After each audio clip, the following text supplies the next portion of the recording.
Imagine a life where you're not perpetually chasing happiness, but instead possess an unshakable core of peace. What if lasting tranquility isn't about avoiding life's inevitable storms, but about fundamentally altering how you relate to them? The conventional pursuit of happiness often leaves us more miserable than before. But what if the secret to genuine, lasting peace lies not in the fleeting highs of life, but in cultivating inner resilience, profound mindfulness, and radical acceptance?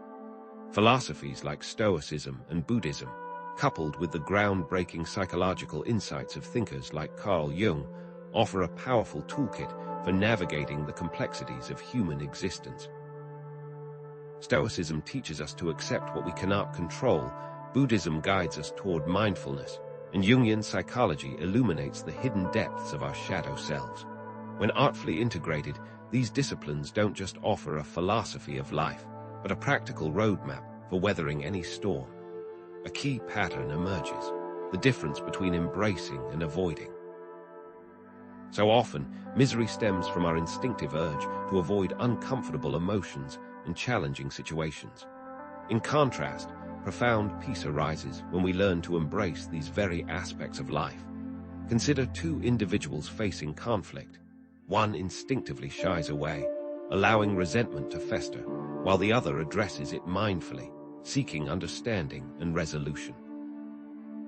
This simple example illustrates how the same problem can be met with fundamentally opposite approaches, leading to drastically different outcomes.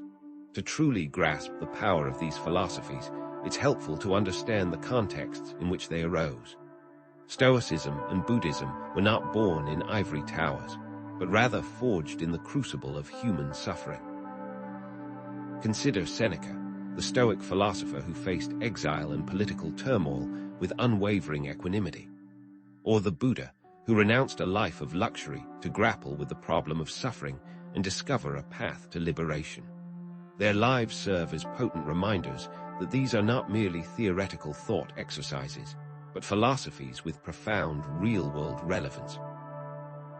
Finding inner peace isn't just a lofty ideal, it's a crucial foundation that impacts every facet of our existence, rippling outwards to influence our relationships, our work, our physical health, and our overall sense of well-being. A tranquil mind fosters healthier relationships, fuels greater productivity, and promotes better physical health. Later in this video, we'll explore precisely how these techniques can be practically applied to improve your relationships, enhance your performance in business, and accelerate your journey of personal growth. Yet despite unprecedented material abundance, modern society is plagued by a widespread sense of misery and dissatisfaction. Statistics paint a stark picture. Depression, anxiety, and stress-related illnesses are on the rise, revealing a deeper malaise that extends far beyond individual struggles. It's a societal issue demanding a comprehensive solution. But here's the empowering truth. Gaining profound philosophical and psychological insights will equip you to take control of your mental and emotional states. Instead of feeling like a helpless victim of circumstance, you can learn to proactively regulate your emotions, navigate challenges with grace, and cultivate a deep sense of inner peace. This is not about positive thinking or forced happiness. It's about developing genuine resilience and emotional intelligence.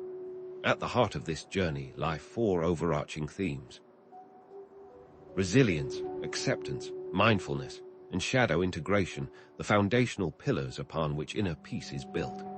Picture someone displaying remarkable resilience after experiencing profound loss, not denying their grief, but finding strength to move forward. Or consider someone who has cultivated radical acceptance, embracing life's imperfections without resistance. And finally, imagine someone who has bravely confronted and integrated their shadow self, acknowledging their darker impulses and transforming them into sources of strength. As we delve deeper, consider how you might measure up in each of these critical areas. To embark on this journey, we must first lay some essential groundwork. Stoicism emphasizes virtue as the sole good, arguing that external circumstances hold no intrinsic value. Buddhism, on the other hand, focuses on alleviating suffering through detachment and mindfulness. Consider the Stoic concept of arete, or excellence, which calls us to strive for moral perfection in all that we do. Or the Buddhist concept of dukkha, which acknowledges the inherent suffering in life and seeks to transcend it. Without this foundational understanding, the comparisons we draw later on will lack essential context. At the heart of these practices lies mindfulness, defined as paying attention to the present moment without judgment. It's the art of observing our thoughts and feelings without getting carried away by them. Try this simple exercise. Close your eyes, focus on your breath, and notice the sensations in your body. When thoughts arise, acknowledge them without labeling them as good or bad, right or wrong.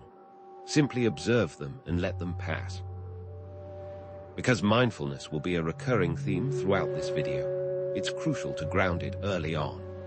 In this video, we'll explore how Stoic principles can cultivate unwavering resilience, how Buddhist practices can deepen your capacity for mindfulness, and how Jungian psychology can facilitate the crucial process of shadow integration. We'll delve into specific Stoic exercises like negative visualization, Buddhist meditation techniques like Vipassana, and Jungian shadow work practices like journaling. Prepare to see how these seemingly abstract concepts can be practically applied to transform your daily life. Ultimately, it comes down to mastering the dance between control and acceptance, learning to distinguish between what we can influence and what we cannot. The Stoic dichotomy of control provides a powerful framework for making this distinction, urging us to focus our energy on our thoughts, reactions, and actions, the things within our sphere of influence, and to accept with equanimity the things that lie beyond our grasp. This pattern is not just a helpful tool, it's foundational for understanding how to cultivate a lasting sense of inner peace. But can we truly be at peace amidst the inevitable chaos of life? Is it possible to find joy even in the face of profound suffering?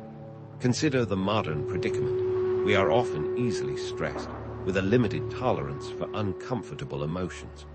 These questions invite us to challenge our assumptions and explore the limits of our capacity for peace. Perhaps there exist hidden obstacles to peace, lurking beneath the surface, often going unrecognized. Society, with its relentless emphasis on fleeting pleasures and its suppression of uncomfortable emotions, may inadvertently steer us away from the path to true peace. Are we on the right track, or have we unknowingly adopted habits that sabotage our quest for tranquility? But what if negative emotions and thoughts, when approached mindfully, could actually reveal invaluable insights about ourselves and the world around us? Anger, fear, and sadness, often dismissed as unwelcome intruders, can actually signal unmet needs or unresolved inner conflicts. Prepare to discover practical strategies for integrating these profound philosophies and psychological insights into your daily life.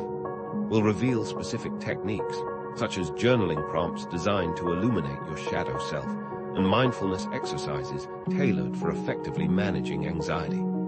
Stay tuned, because the path to lasting peace is closer than you think. The path to lasting peace isn't about eradicating the inevitable hardships of existence, but rather cultivating a profound shift in how we perceive and interact with them. How can we transform our relationship to suffering so that it no longer dictates our emotional state? Stoicism offers a powerful framework for precisely this kind of transformation, guiding us to recognize that external events, in and of themselves, are neither inherently good nor bad. It is our judgments about them that determine their impact. A promotion, an accident, a chance encounter, these are merely occurrences. What matters is how we choose to interpret and respond to them.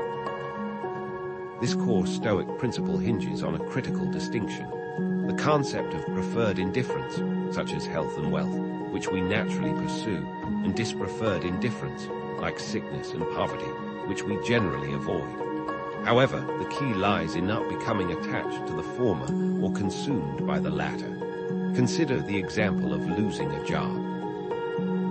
A non-Stoic might spiral into despair, viewing it as a catastrophic failure and a reflection of their worth. In contrast, a Stoic would acknowledge the disappointment and potential challenges, but would immediately redirect their focus towards what they can control, their response to the situation. They might ask themselves, what new opportunities can I explore?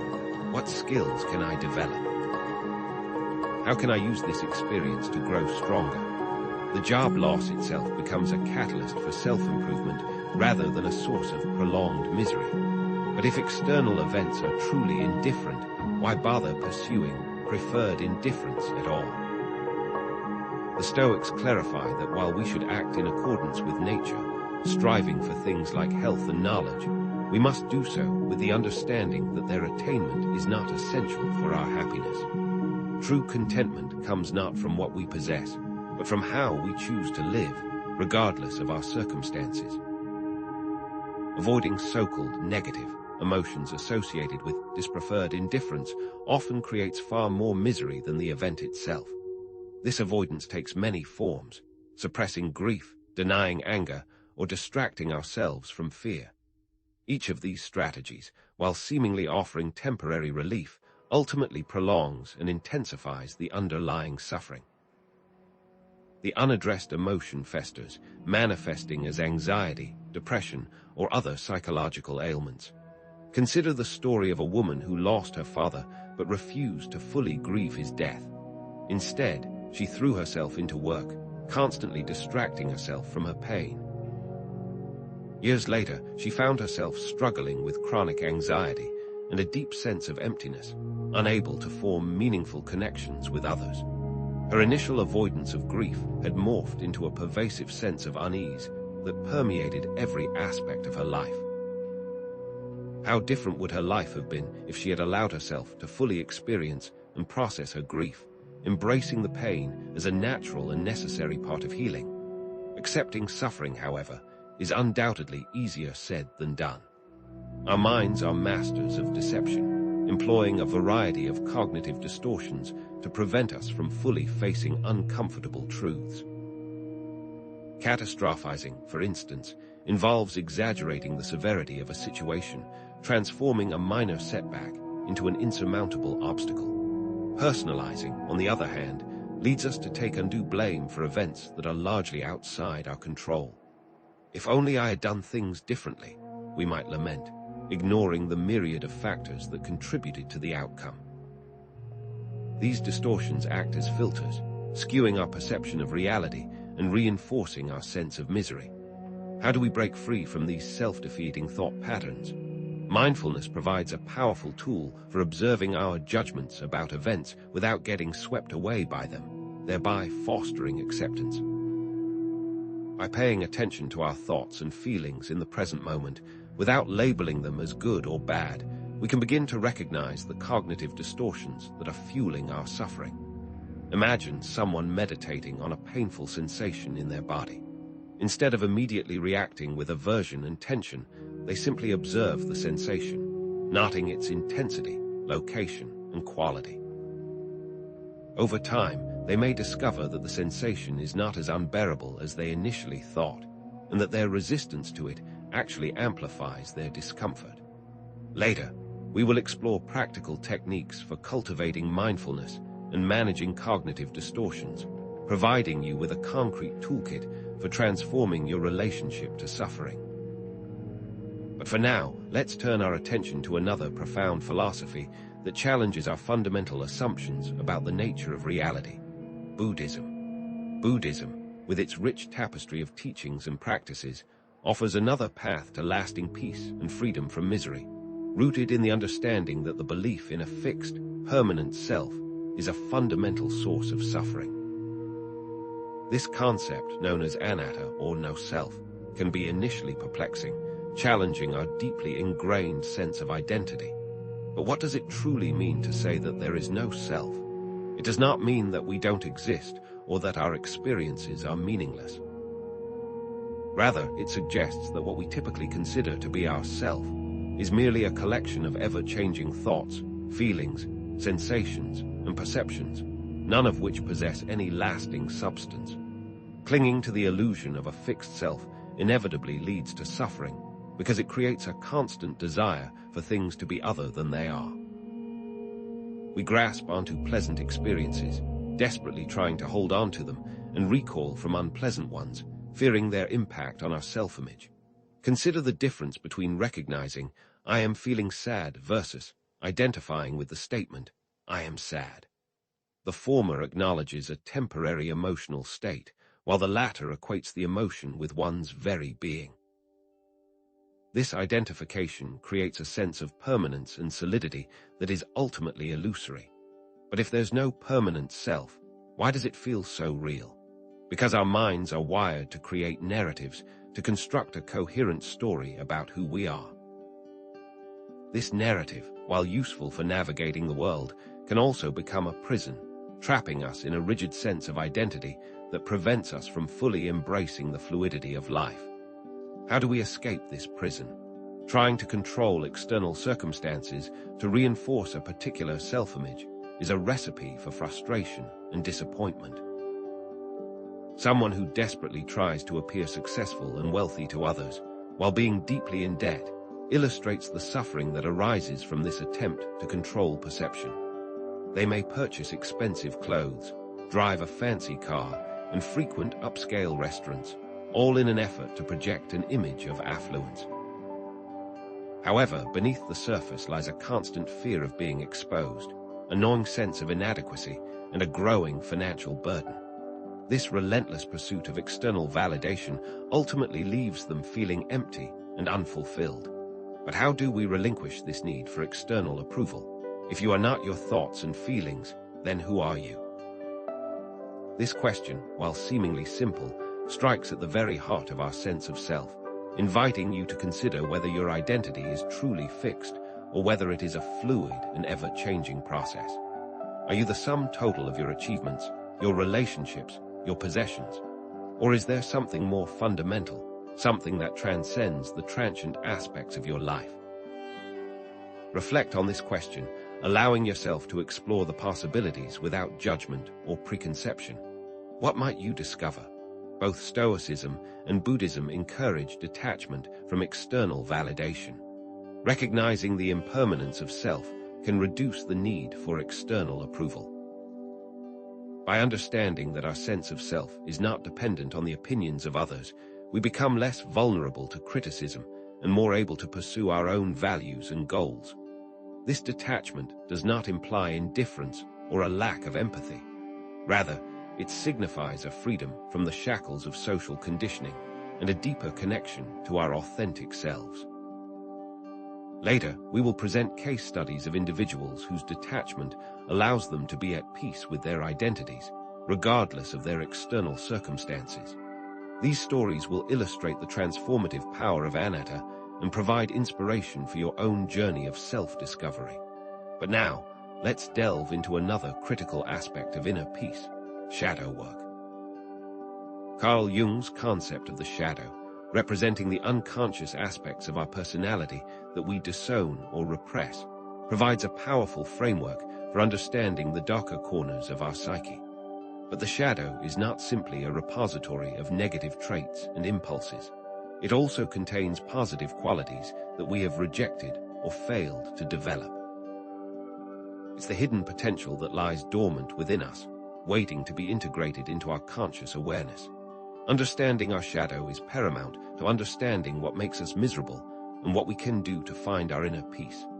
For example, someone who is overly agreeable and accommodating might repress their assertiveness, creating a shadow side of suppressed anger and resentment. This repressed anger can manifest in subtle ways, such as passive-aggressive behavior or sudden outbursts of rage. But why do we disown these aspects of ourselves in the first place? Projecting the shadow onto others leads to judgment, resentment, and conflict. When we fail to recognize our own flaws and shortcomings, we tend to see them magnified in the people around us. We criticize others for being lazy when we are actually repressing our own desire to relax. We condemn others for being dishonest when we are secretly tempted to deceive. This projection creates a distorted view of reality, preventing us from seeing others as they truly are and fueling interpersonal conflict. How can we stop this cycle of projection? Confronting the shadow is challenging, often triggering fear and resistance. It requires us to acknowledge our own flaws, to accept the fact that we are not perfect. It involves facing the uncomfortable truths about ourselves that we have long tried to avoid. The most common rationalizations for avoiding shadow work are, "I'm just being realistic," or "I don't have time for this." These excuses, while seemingly valid, are merely attempts to protect ourselves from the perceived pain of self-discovery. But what is so frightening about confronting our own darkness? Self-awareness is essential for both acceptance and detachment, because understanding one's shadow can lead to greater self-compassion. By acknowledging our flaws and imperfections, we can begin to treat ourselves with more kindness and understanding. This self-compassion, in turn, makes it easier to accept ourselves and others, fostering a greater sense of inner peace. Furthermore, recognizing our shadow can free us from the need for external validation. When we are no longer trying to project a perfect image, we become less concerned with what others think of us and more able to live authentically. Later, we will explore practical techniques for shadow integration, providing you with a roadmap for navigating your own inner darkness. But now, let's examine the crucial role of mindfulness in cultivating inner peace and reducing misery. Mindfulness, as we've established, is the practice of paying attention to the present moment without judgment. But what does this look like in practice? How do we cultivate this state of focused awareness?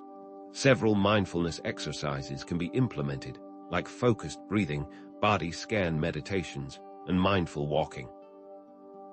A simple breathing exercise might involve sitting comfortably, closing your eyes, and focusing your attention on the sensation of your breath as it enters and leaves your body.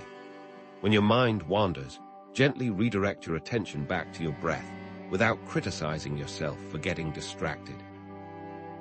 This simple practice, when repeated regularly, can significantly enhance your capacity for present moment awareness.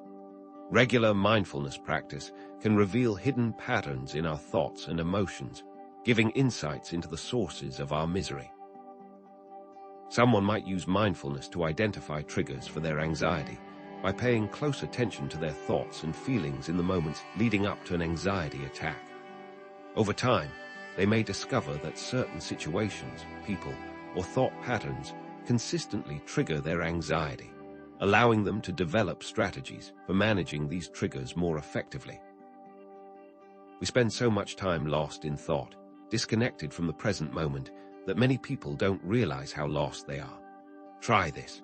For the next few minutes, observe your thoughts and feelings as you engage in an everyday activity, such as brushing your teeth or waiting in line. Notice how your mind jumps from one thought to another, often dwelling on the past or worrying about the future. How often are you truly present in the moment, fully engaged in the task at hand? Mindfulness helps us cultivate acceptance and detachment. It enables us to observe negative emotions without judgment, recognizing them as transient phenomena rather than fixed aspects of our identity. By creating space between ourselves and our emotions, we gain the freedom to choose how we respond to them, rather than being swept away by their intensity.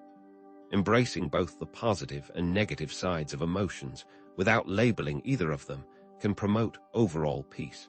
What actionable insights can be gleaned from these philosophies? How can we integrate these practices into our daily lives? To build resilience, Stoic exercises such as negative visualization helps us prepare for future adversity by imagining the loss of what we value. Try this. Picture losing your job, your health, or a loved one. Allow yourself to fully experience the fear and grief that arise. Then, shift your focus to how you would cope with these challenges, drawing on your inner strength and resilience. This exercise, while initially unpleasant, can help you appreciate what you have and develop a sense of calm in the face of uncertainty. Also, the dichotomy of control is another important practice. Buddhist practices for cultivating mindfulness and detachment include loving-kindness meditation, which involves focusing on cultivating compassion for oneself and others. Picture someone you care about and silently repeat phrases such as, "May you be well, may you be happy, may you be peaceful, may you be free from suffering." Then extend these wishes to yourself, to neutral individuals, to difficult people, and finally to all beings.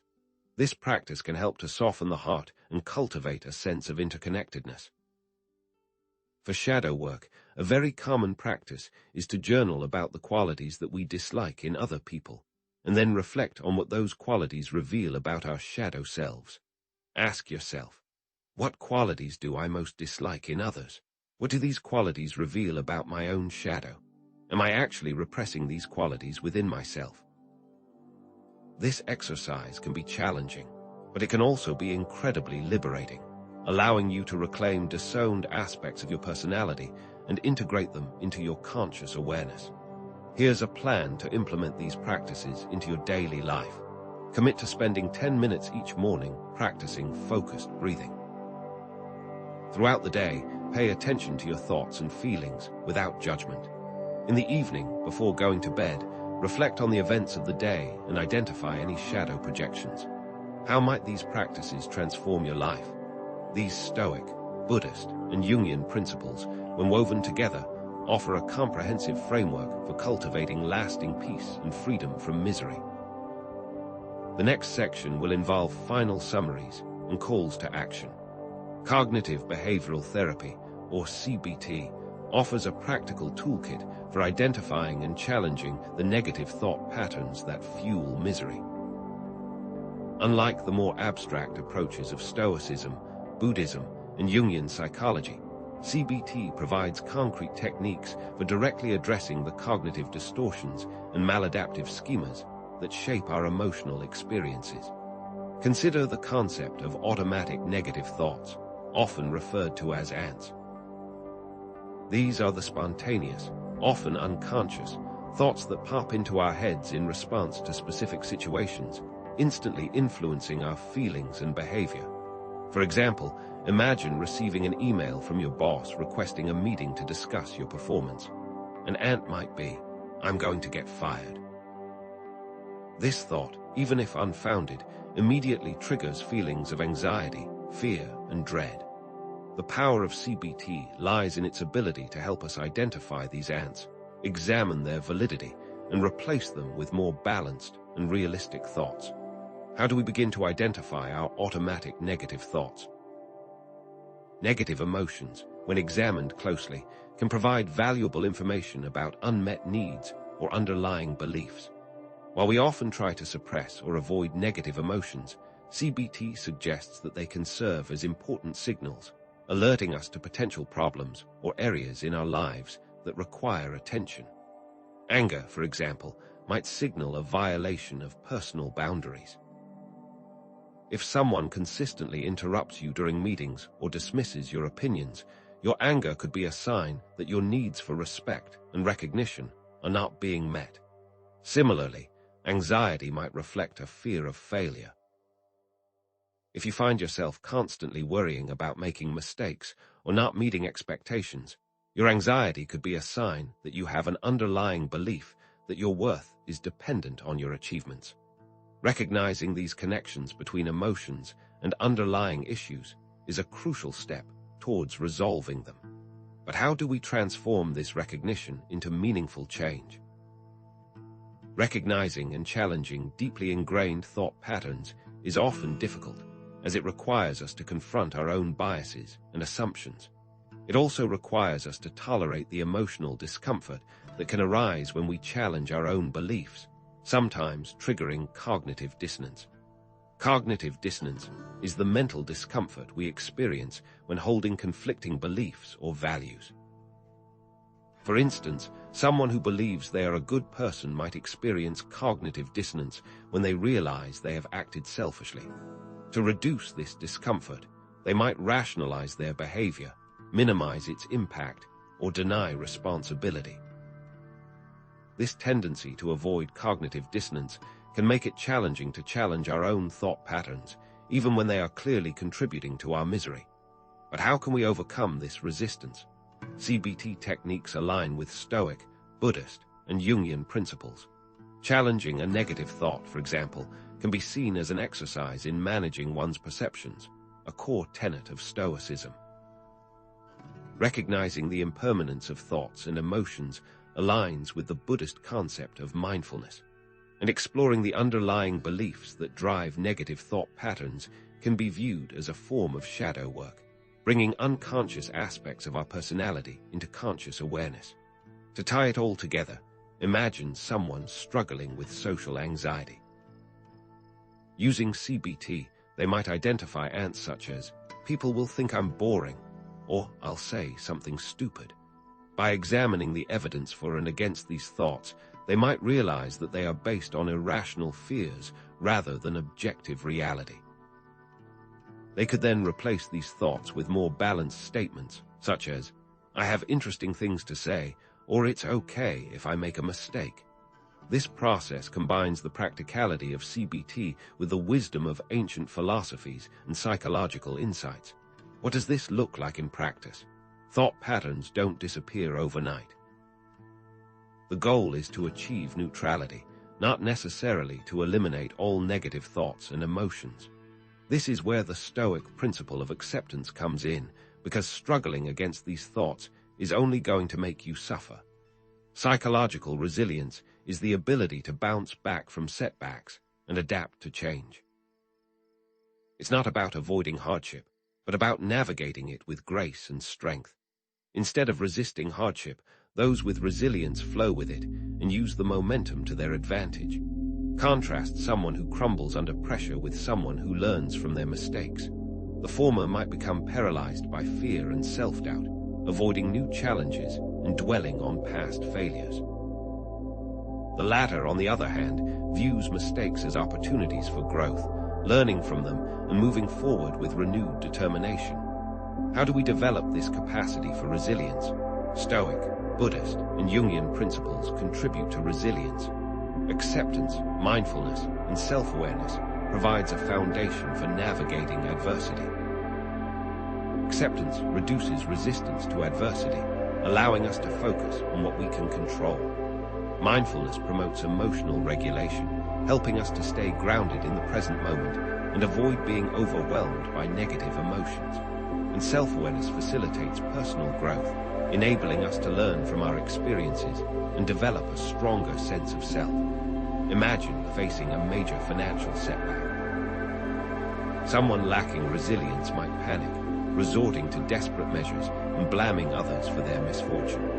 However, someone with resilience might accept the situation, assess their options, and develop a plan for moving forward, drawing on their inner resources and support network. Resilience can be cultivated through intentional practice and is not an innate trait. Challenging the idea that resilience is fixed is crucial because it empowers us to take control of our own development. The idea of fixed mindsets versus growth mindsets is important here. Those with a fixed mindset believe that their abilities and intelligence are predetermined, while those with a growth mindset believe that they can develop their abilities through effort and learning. Embracing a growth mindset is essential for cultivating resilience because it allows us to view setbacks as opportunities for growth rather than as evidence of our limitations. But how do we shift from a fixed mindset to a growth mindset? Integrating Stoic exercises, Buddhist practices, and shadow work techniques into a daily routine builds resilience over time. Start by incorporating small, manageable practices into your daily life, such as practicing gratitude, setting realistic goals, and connecting with supportive people. As you become more comfortable with these practices, you can gradually increase their intensity and complexity. To create a sample daily schedule, someone might begin their day with a few minutes of mindfulness meditation, followed by a Stoic exercise such as negative visualization. Throughout the day, they might practice self-compassion, treating themselves with kindness and understanding. And in the evening, they might reflect on their experiences, identifying opportunities for growth and learning. Over time, these small building blocks make up the bulk of resilience. But what is the ultimate goal of resilience? A sense of meaning and purpose provides a buffer against misery and enhances overall well-being. While happiness can be fleeting and dependent on external circumstances, meaning and purpose provide a more enduring source of contentment. It's important to distinguish between meaning and purpose, with purpose being something concrete one does. Consider someone who is driven by external validation versus someone who is motivated by intrinsic values. The former might constantly seek approval from others, pursuing goals that are not truly aligned with their values, while the latter might be guided by a deep sense of purpose, pursuing goals that are meaningful and fulfilling. This person driven by external validation is going to experience much more misery than the person driven by intrinsic values. But how do we cultivate this sense of meaning and purpose? Stoic emphasis on virtue, Buddhist focus on compassion, and Jungian pursuit of individuation can contribute to a sense of meaning and purpose. Virtue connects to living in accordance with one's values. Living a virtuous life, characterized by qualities such as wisdom, courage, justice, and temperance, provides a sense of meaning and purpose. Compassion connects to the desire to alleviate suffering. Helping others and contributing to the well-being of society provides a profound sense of purpose. And individuation connects to the pursuit of self-realization. Discovering and expressing your unique talents and potential provides a sense of meaning and purpose. Meaning and purpose are discovered and created through intentional action and are not fixed and predetermined. Challenging the idea that meaning and purpose are predetermined is crucial because it empowers us to take ownership of our lives and create our own paths. Someone who finds meaning and purpose later in life shows that our calling can change and evolve. The most important thing is to be intentional and authentic in our pursuit of meaning and purpose. But how do we take that first step? Connect your skills, passions, and values to identify potential sources of meaning and purpose in your own life. Start by exploring your interests and talents, identifying what brings you joy and fulfillment. Then, reflect on your values, clarifying what is most important to you. Finally, consider how you can use your skills, passions, and values to make a positive impact on the world. One way to do that is to take a personal inventory. In this checklist, identify your skills, your passions, and your values. A list of resources can also help you figure this out. This exploration can provide valuable insights into potential sources of meaning and purpose, guiding you towards a more fulfilling and meaningful existence. But how do we translate these insights into action? In the next section, we'll explore specific exercises for clarifying your values, setting meaningful goals, and taking action. With meaning, resilience, and the previous strategies in mind, let's see this in action. A deeper understanding of practical applicability can be garnered through case studies of individuals who have successfully applied Stoic, Buddhist, and Jungian principles to overcome adversity and find peace. A successful entrepreneur uses Stoic principles to manage stress by focusing on what he can control. A healthcare worker uses Buddhist practices to cultivate compassion and empathy in the face of suffering. A person in recovery from addiction uses Jungian shadow work to confront their inner demons and build a more authentic life. Each of these people integrates different philosophies and psychological insights to create a personalized approach to well-being. How do their journeys intertwine? By examining these individuals, we see that they have all cultivated a sense of inner peace and resilience by embracing adversity, managing their emotions, and living in accordance with their values. This is further exemplified by the healthcare worker, who finds peace by accepting the inevitable suffering of their patients and focusing on providing comfort and support. The person recovering from addiction faces their inner demons through intense shadow work, thus creating a more authentic life. The case studies connect to the principles introduced earlier. The entrepreneur's ability to manage stress aligns with the Stoic emphasis on controlling one's perceptions. The healthcare worker's compassion and empathy reflect the Buddhist focus on alleviating suffering. The person in recovery's journey of self-discovery embodies the Jungian pursuit of individuation. An exploration of how those people put the pieces together and the impact of that process could provide meaningful insights into applying these principles in one's own life. But what common threads tie these stories together? Common themes and strategies emerge across the case studies. A commitment to self-awareness is paramount to their stories, as is the practice of acceptance and a dedication to living in accordance with one's values. Look for these common elements in their stories to help find inspiration for your own personal approach. But how can we prepare ourselves to see the value in combining all of these ideas? In the next section, we'll synthesize these insights and provide a roadmap for integrating Stoic, Buddhist, and Jungian principles into your own life, empowering you to cultivate lasting peace and freedom from misery. The case studies we've explored reveal how embracing adversity, managing emotions, and aligning actions with values are cornerstones of lasting peace. But what if our attempts to manage life are themselves a source of misery? What if the harder we try to control things, the more elusive peace becomes? This brings us to a critical realization. Much of what happens in life lies beyond our direct influence, and grasping this truth is essential to lasting contentment. The illusion of control is the belief that we have more influence over events than we actually do. Much of the stress, anxiety, and disappointment we feel stems from trying to control what is inherently uncontrollable. The Stoics recognized this thousands of years ago, articulating what is known as the dichotomy of control. Epicurus in the Enchiridion distinguished between what is up to us, our thoughts, judgments, and actions, and what is not up to us, external events, the actions of others, and the whims of fate. To illustrate, consider the morning commute.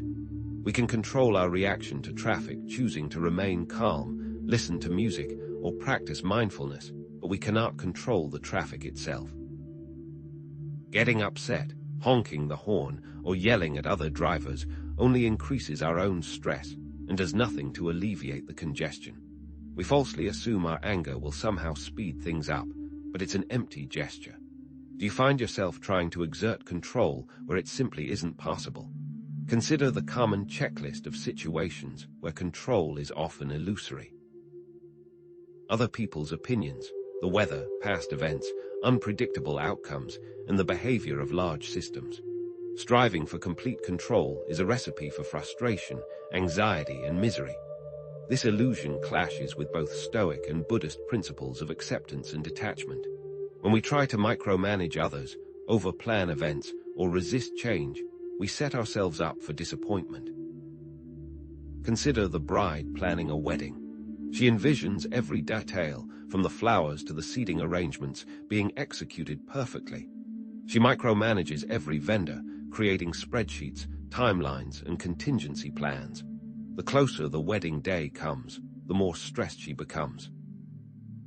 Then, on the big day, a sudden rainstorm forces the ceremony indoors, and several key guests are unable to attend due to flight cancellations. All her planning crumbles. If she is attached to the outcome, she becomes miserable. If, however, she embraces the unexpected, focuses on enjoying the moment, and accepts that some things are beyond her control, she can still find joy in the celebration. When have you experienced a similar situation, pouring energy into controlling something only to be thwarted by unforeseen circumstances? Accepting uncertainty and letting go of the need to control everything is, of course, easier said than done. Our minds are wired to seek patterns and predict outcomes, and uncertainty triggers anxiety. Several cognitive biases reinforce the illusion of control, making it feel natural to try and exert influence, even where it's impossible. The planning fallacy leads us to underestimate the time and resources required to complete tasks, making us overconfident in our ability to control the future. The illusion of superiority makes us believe we are better than average at various skills, leading us to overestimate our ability to influence outcomes. And the just world fallacy leads us to believe that the world is fair and that people get what they deserve, making us feel that we can control our own fate by being good. These cognitive biases create a false sense of security, reinforcing the illusion of control. Can you recall a time you significantly overestimated your ability to control a situation, only to be proven wrong? Acknowledging the limits of control actually provides a path to greater peace and equanimity. By focusing on what is within our control, our thoughts, actions, and judgments, we reduce our vulnerability to external events. This shift in focus allows us to cultivate inner resilience, enabling us to navigate life's inevitable challenges with greater calm and composure.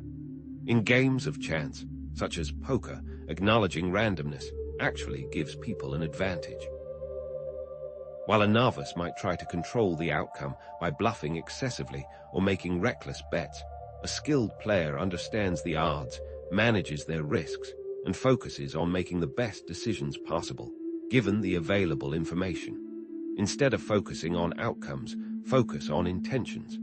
Ask yourself, what is the most virtuous thing I can do in this situation? Understanding the dichotomy of control helps us treat ourselves with more kindness and understanding when things don't go as planned, because we understand it was outside of our control.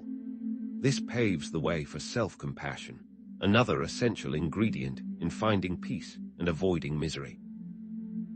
Self-compassion involves treating ourselves with the same kindness, care, and understanding that we would offer to a good friend who is struggling. It means acknowledging our imperfections, accepting our mistakes, and recognizing that we are all part of a shared human experience. Kristen Neff, a leading researcher in self-compassion, identifies three key components: self-kindness, common humanity, and mindfulness. Self-kindness involves being gentle and supportive towards ourselves, especially during times of difficulty. Common humanity involves recognizing that suffering is a shared human experience, not a personal failing. Mindfulness involves paying attention to our thoughts and emotions without judgment, allowing us to observe our experiences with greater clarity and acceptance. Self-pity, on the other hand, wallows in the negative. Try the self-compassion break. To do this, acknowledge your suffering by stating what is wrong. Then, remind yourself that this is a common human experience. Finally, put your hands over your heart and say something kind to yourself. Self-compassion promotes resilience, reduces self-criticism, and fosters inner peace.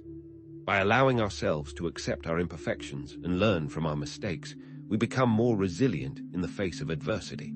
We also reduce the power of our inner critic, freeing ourselves from the cycle of self-doubt and self-blame. And by recognizing our shared humanity, we cultivate a sense of connection and belonging, reducing feelings of isolation and loneliness. All of this, combined with Stoic acceptance, Buddhist mindfulness, and Jungian shadow integration, allows us to move past our own hang-ups and become stronger. After experiencing a disappointment, someone who practices self-compassion might say to themselves, "This is tough, but it's okay to feel this way. Everyone makes mistakes, and I can learn from this experience." This self-correcting statement lacks the urge to punish oneself. Many people object to the idea of self-compassion, viewing it as self-indulgent, lazy, or a barrier to improvement. When I just let myself off the hook, when I just sit around and watch TV all day, these objections are unfounded. Research shows that self-compassion actually motivates growth and promotes healthier relationships. When we treat ourselves with kindness and understanding, we are more likely to take responsibility for our actions, learn from our mistakes, and strive to do better in the future. Studies show that those with self-compassion have more motivation to reach goals because their self-worth is not tied to the goal. In one study, women with high self-compassion were more likely to stick to a diet and exercise plan. Countless case studies demonstrate the transformative power of self-compassion. Counter-arguments crumble under the weight of these findings. Self-compassion also paves the way for shadow work, allowing us to accept our flaws and integrate our shadow aspects, leading to greater wholeness and authenticity. We cannot fully embrace our true selves without acknowledging and accepting our darker sides. By treating ourselves with compassion, we create a safe space to explore these hidden aspects of our personality without fear of judgment or condemnation. Seeing one's flaws as part of the human experience actually helps one grow and move past those flaws. Begin a shadow journal. In this journal, explore and answer: what makes you angry? What do you judge in others? What do you envy? What are you afraid of? As we navigate the path to inner peace, it's vital to remember that compassion extends not only to others, but also to ourselves. This isn't selfish, it's essential. Self-compassion is the bedrock of genuine empathy and connection, and sets the stage for a deeper understanding of suffering. Suffering, approached with mindfulness and acceptance, becomes a powerful catalyst for growth, self-discovery, and inner peace. Post-traumatic growth refers to the positive psychological changes that can occur as a result of struggling with highly challenging life circumstances. People may develop a greater appreciation for life, stronger relationships, a renewed sense of purpose, and increased personal strength. Viktor Frankl, a Holocaust survivor, transformed his suffering into a profound philosophy of meaning. In Man's Search for Meaning, he described how he found purpose in the midst of unimaginable adversity by choosing his attitude and finding meaning in his suffering. This led him to develop logotherapy, a therapeutic approach that focuses on helping people find meaning in their lives. Post-traumatic growth is about more than just bouncing back. We can reframe suffering by choosing to see it as an opportunity for learning, growth, and transformation, aligning with Stoicism, Buddhism, and Jungian ideas. Reframing provides empowerment and agency in directing one's emotions. When grieving, someone can either process the loss or repress it. By processing the loss, one may go to therapy, talk to friends, and honor the deceased. By repressing the loss, one may start drinking more, avoid triggers, and pretend the person never existed. While both coping mechanisms serve a purpose, processing is likely to lead to greater peace. Consider some of the benefits you have experienced as a result of prior hardships. What did you learn? How did you grow? Facing suffering directly is uncomfortable, and the temptation to avoid it through distractions, addictions, or denial is strong. Mindfulness helps us observe our suffering with compassion and curiosity without getting overwhelmed. A difficult emotion might feel like a wave threatening to engulf us. Rather than trying to suppress it, we can observe its physical sensations, thoughts, and feelings with curiosity. Where do you feel it in your body? What thoughts are associated with it? Accepting suffering connects to finding meaning and purpose. Our greatest contributions often arise from our deepest wounds, because these wounds give us unique insight and empathy. Wounded healers have overcome great strife and are therefore equipped to help others through those same challenges. Take a past hurt and consider how it helps you empathize with others. Do you offer advice? Are you more patient? Do you offer a shoulder to cry on? We don't seek out suffering, but change our relationship to it, growing and evolving in the face of adversity. This is what prepares us to question the idea of perfect happiness and see peace in a more balanced way. The myth of constant happiness is not a realistic or desirable goal. It's essential to accept the full range of human emotions, including sadness, anger, fear, and grief, as valuable sources of information and connection. Pursuing happiness at all costs can lead to the tyranny of positivity and emotional repression. We deny and suppress the natural emotions that can lead to wisdom. Help viewers create an affect tolerance list of emotions and then practice sitting with them. To do this, simply take a moment to meditate and think of each emotion on the list, allowing yourself to experience it without judgment. Pursuing happiness and avoiding negative emotions can backfire, creating more suffering. Those negative feelings don't go away, they fester. Addiction can be a means of avoiding pain. The constant pressure to display happiness can contribute to feelings of loneliness, isolation, and even suicide. Consider celebrities who seemingly have it all, but struggle with depression and anxiety. The relentless pressure to maintain a happy facade can become unbearable, leading to tragic consequences.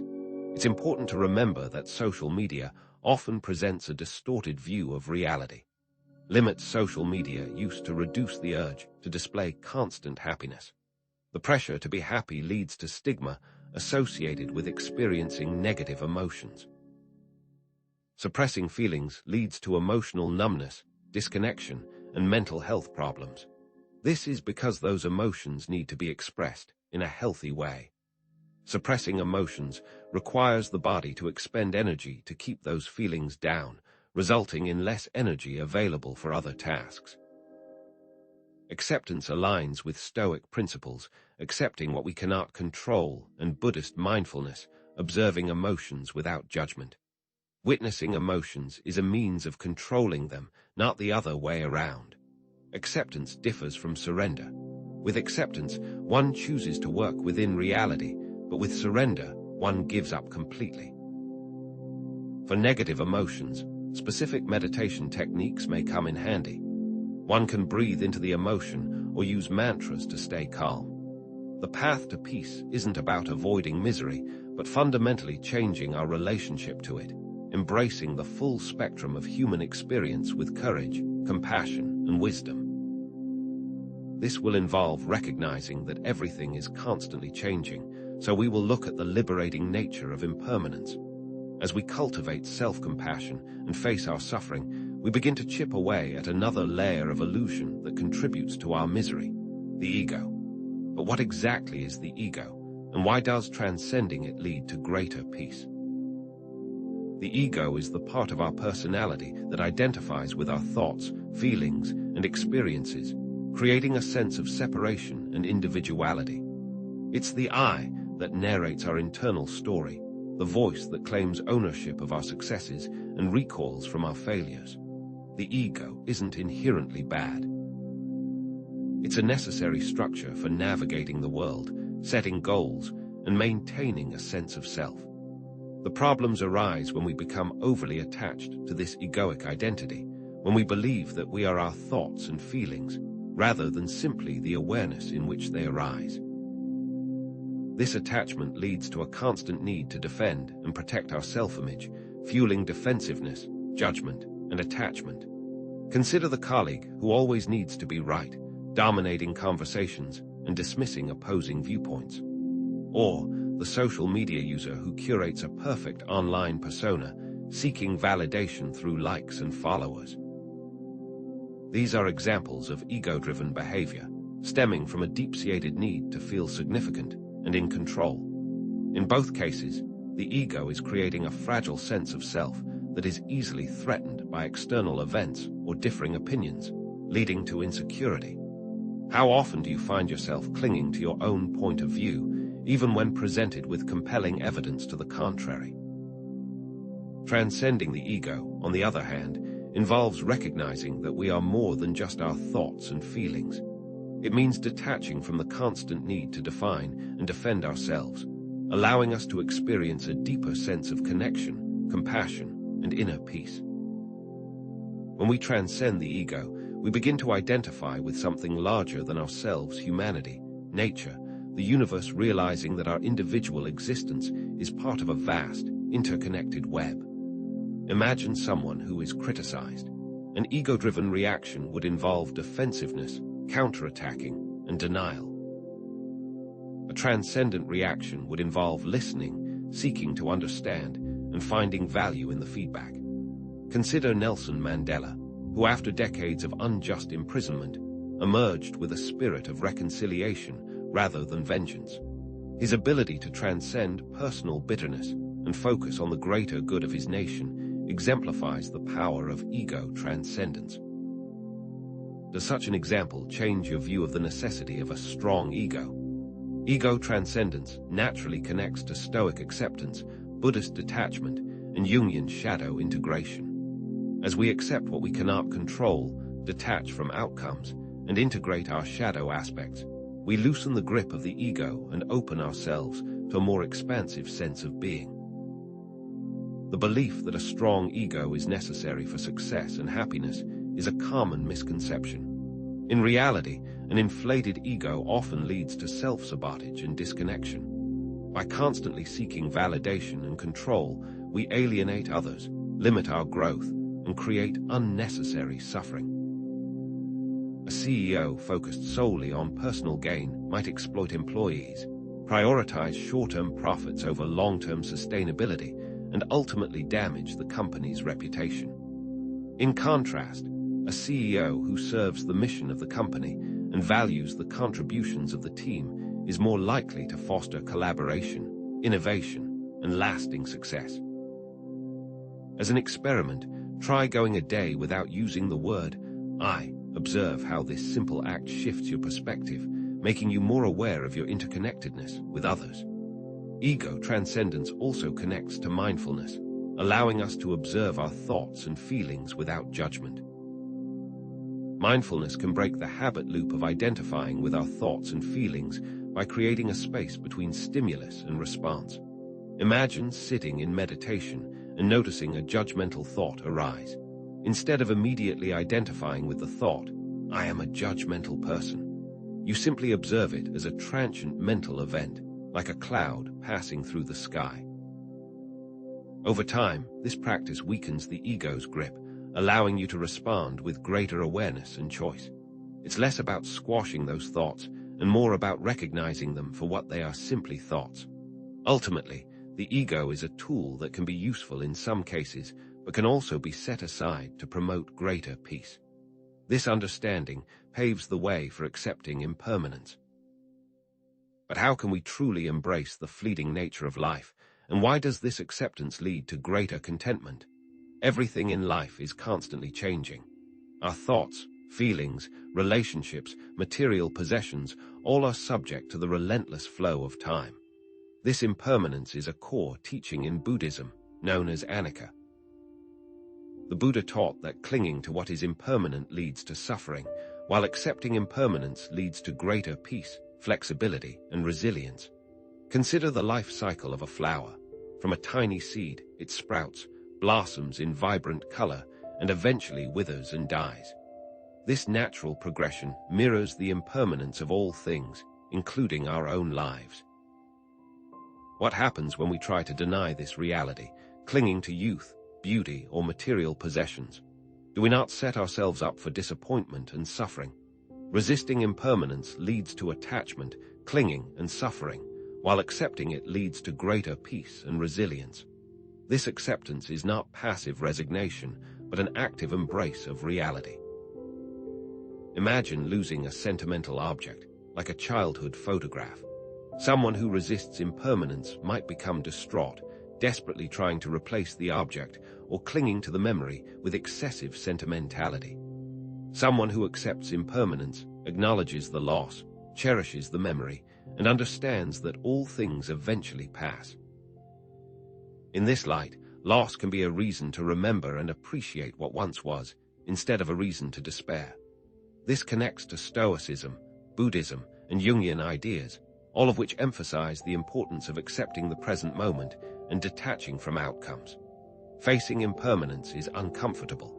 We naturally cling to what is familiar and comfortable, resisting change and fearing loss. Cognitive biases reinforce this resistance.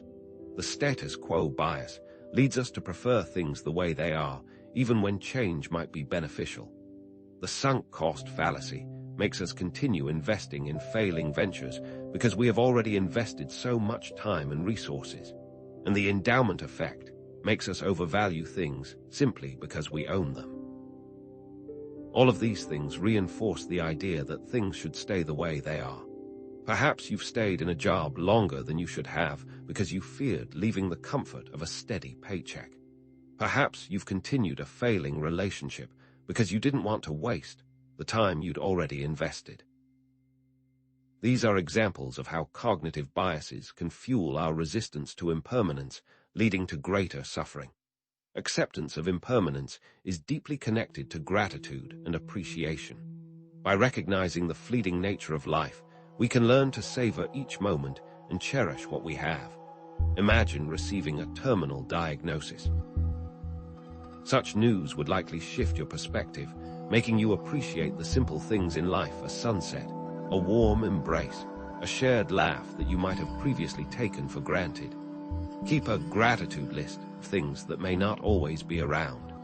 This practice can help you cultivate appreciation for the present moment, reducing your attachment to the past or future.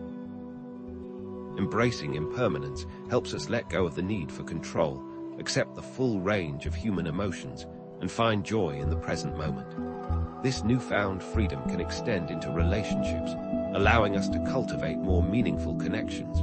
But why are meaningful relationships so vital for lasting peace? Meaningful relationships provide a vital source of connection, support, and joy. Cultivating such relationships is essential for lasting peace.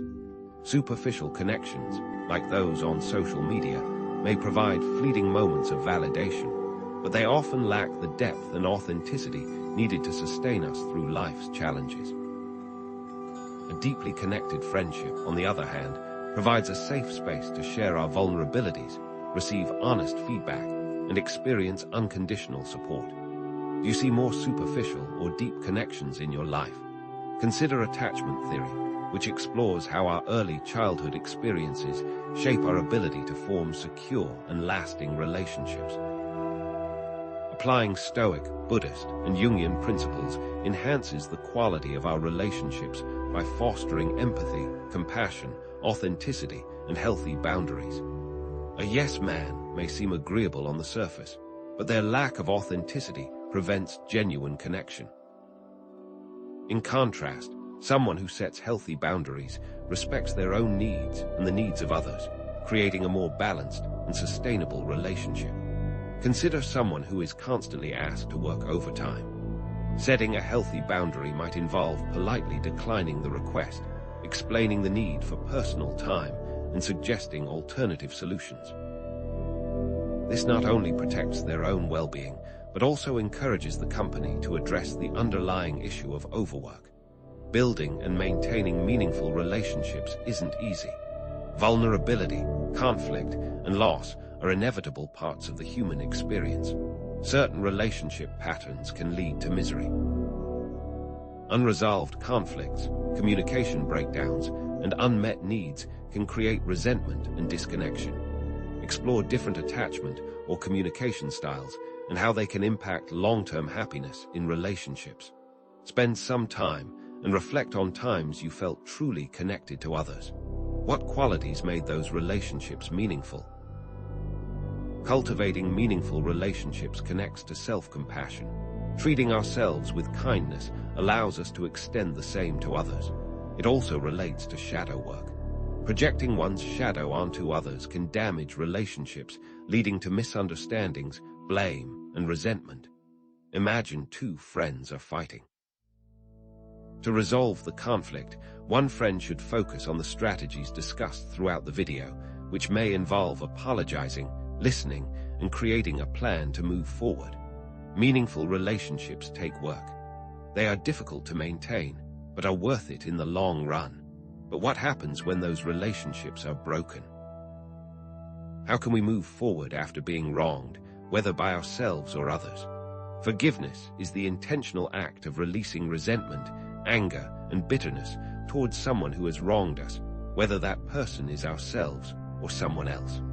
Forgiveness isn't excusing harmful behavior.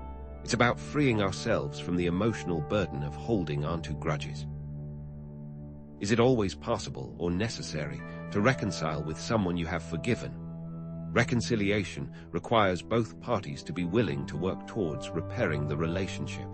Forgiveness, on the other hand, is an internal process that we can undertake regardless of the other person's actions.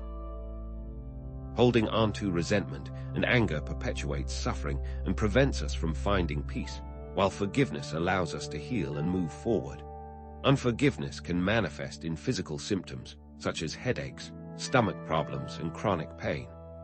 Over time, it can erode our mental and emotional well-being, leading to depression, anxiety, and even heart disease. Forgiveness connects to shadow work. It can help us integrate our flaws and imperfections. Consider Nelson Mandela, who forgave the very people who imprisoned him for decades. Or consider Holocaust survivors who forgave their oppressors. These are examples of forgiveness. Forgiving is difficult, especially when we have been deeply hurt.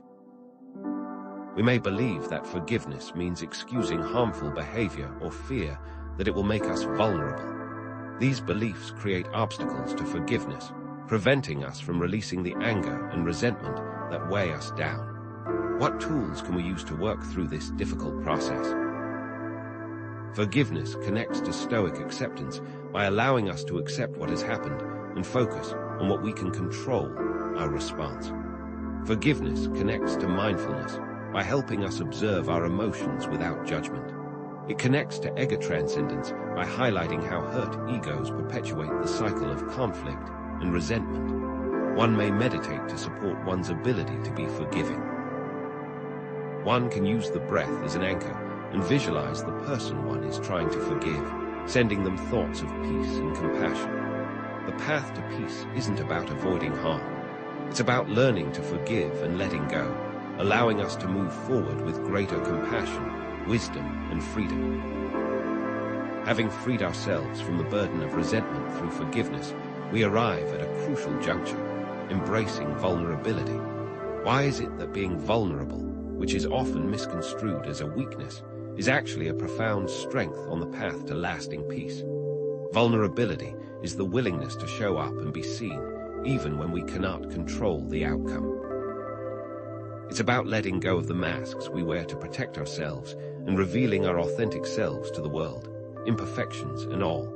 It requires courage to be authentic, and this courage is a sign of strength, not weakness. Think of a politician who allows themselves to cry in public versus one who rigidly holds back all emotion. Which one fosters a deeper connection with the audience? Vulnerability is not about oversharing or seeking attention. It's about being honest and open about our experiences, emotions, and needs, even when it feels risky. Many believe that vulnerability is akin to weakness, but is it not a powerful and courageous thing to do, to let down your guard, to show that you are not afraid of how others may see you? This nuanced perspective of emotion management shows that it is not about never showing emotion, but showing it when it is appropriate, instead of keeping it bottled up.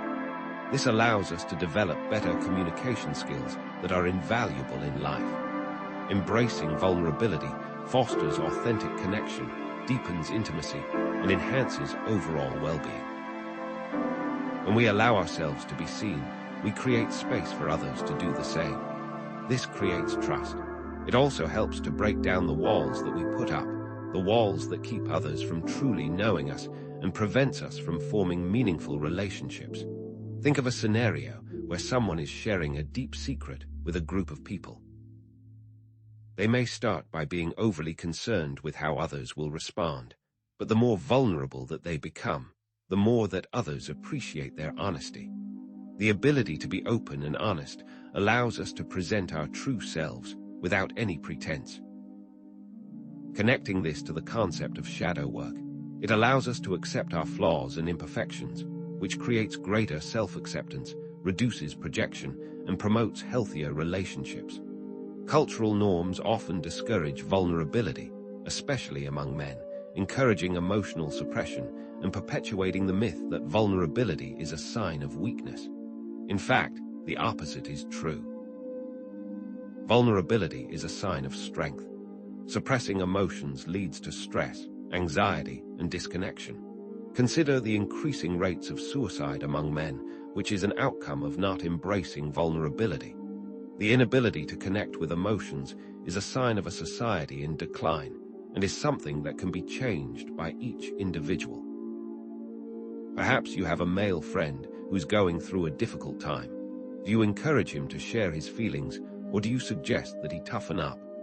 The former fosters connection, the latter reinforces harmful stereotypes. The acceptance of vulnerability is connected to self-compassion. Treating ourselves with kindness and understanding allows us to extend the same to others.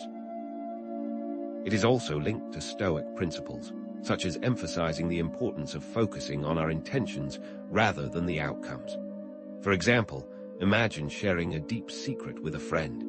Instead of being overly concerned with their response, you focus on your intention to be open and honest, trusting that whatever happens will be for the best.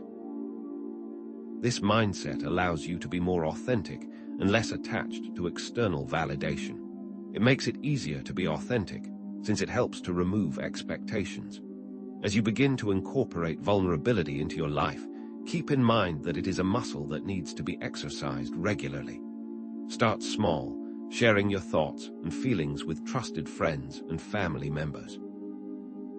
As you become more comfortable, you can gradually expand your circle of vulnerability, sharing your authentic self with a wider audience. As we embrace vulnerability, we will inevitably come face to face with our imperfections. This brings us to the next step on the path to peace, the wisdom of imperfection. Why is it that embracing our imperfections, rather than striving for perfection, can lead to greater fulfillment? Demanding perfection leads to anxiety, self-criticism, and a fear of failure.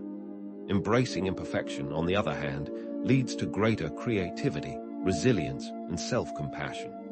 Jazz musicians, for example, can create masterpieces by embracing improvisational imperfections. There is often more beauty in something that isn't perfect.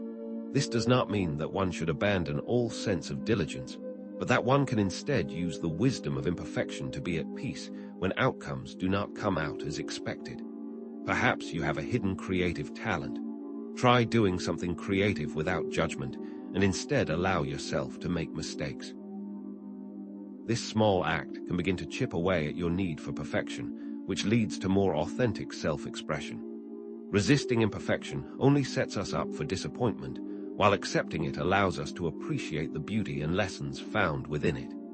Consider the Japanese aesthetic of wabi-sabi, which celebrates the beauty of imperfection, impermanence, and simplicity. A cracked teacup, a weathered stone, a gnarled tree, all are seen as beautiful because of, not despite, their flaws. Perhaps you've been putting off a project because you're afraid it won't be perfect. Embrace the wabi-sabi mindset and allow yourself to create something imperfect, authentic, and uniquely your own.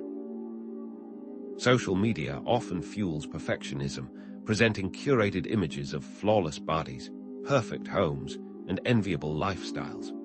These images create unrealistic expectations, leading to self-doubt, comparison, and a constant need to measure up. It can be easy to fall into the trap of thinking that everyone is living a better life than you are. What many do not realize is that what they see is not always reality, and that many people on social media are presenting a false front. It is important to understand the difference between perfectionism and a healthy striving for excellence. Perfectionism is driven by fear, self-criticism, and a need for external validation, while healthy striving is driven by passion, self-compassion, and a desire for growth. Perhaps it is time to do a social media cleanse so that you are not constantly measuring yourself against others. Accepting imperfection connects to Stoic acceptance, Buddhist mindfulness, and Jungian shadow integration. By embracing our flaws and vulnerabilities, we embrace our humanity and cultivate greater self-awareness. A tool to use for embracing imperfections is the implementation of self-compassion, allowing us to extend kindness and understanding to ourselves, just as we would to a friend. Perhaps there is something that you are putting off. If so, make a list of the reasons why. Then, reframe those reasons with self-compassion. Ultimately, the goal is not to settle for mediocrity, but to approach life with a sense of curiosity, openness, and self-acceptance. You may be surprised at what you can create when you let go of the need to be perfect.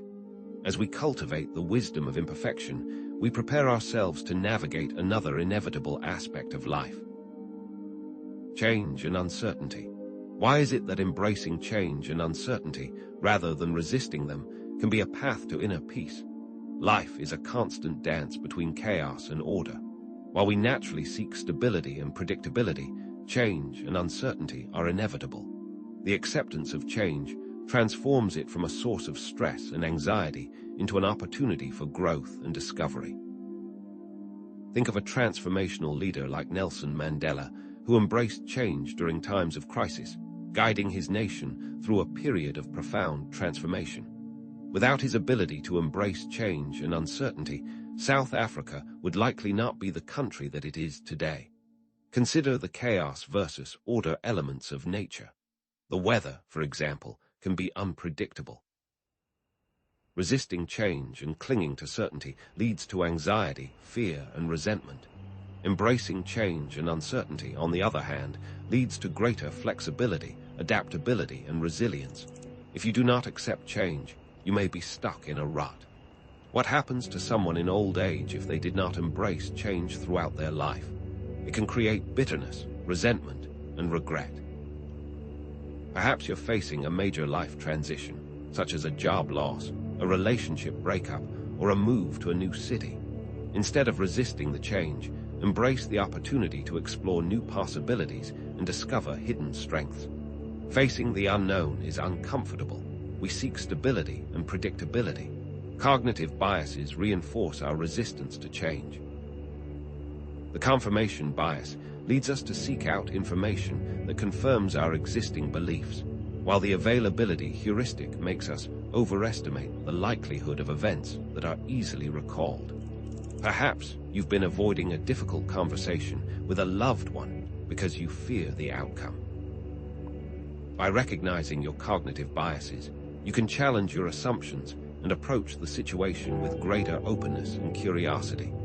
Accepting change and uncertainty is connected to Stoic acceptance, Buddhist mindfulness, and Jungian shadow integration. This can allow us to live more fully in the present moment, embrace our imperfections, and find meaning and purpose in the midst of chaos. One tool to use is the concept of radical acceptance.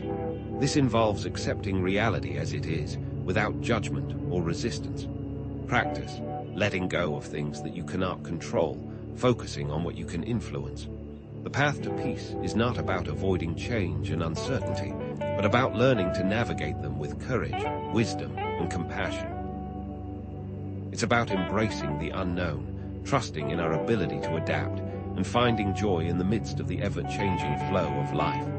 With the previous concepts in mind, it opens the path for cultivating inner stillness. Why is it important to cultivate inner stillness? Cultivating inner stillness is a source of peace, clarity, and wisdom. The benefits of spending time in silence, solitude, and contemplation, which are numerous, include reduced stress, increased self-awareness, and enhanced creativity. Detailing how the absence of stimuli can promote healing and reflection is a helpful starting point for cultivating inner stillness. Have you ever noticed how your mind quiets down when you spend time in nature? Or how a difficult problem becomes clearer after a period of silent reflection? Stoic, Buddhist, and Jungian practices can help us cultivate inner stillness by quieting the mind, connecting with our inner selves, and finding a sense of presence in the moment.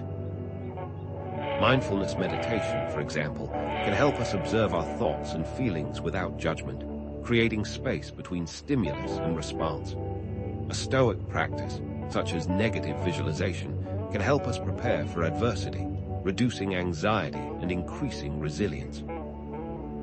Jungian techniques, such as active imagination, can help us connect with our unconscious, gaining insights into our deepest fears and desires. As you explore techniques of promoting inner stillness, be sure to examine these methods and determine what works best for you. Our modern obsession with busyness and productivity often prevents us from connecting with our inner selves and finding true fulfillment. What would happen if you woke up 30 minutes early to engage in some type of inner stillness practice? Perhaps you'd spend this time meditating, journaling, or simply sitting in silence with a cup of coffee. Incorporating inner stillness into your everyday routine helps you cultivate greater awareness, compassion, and peace.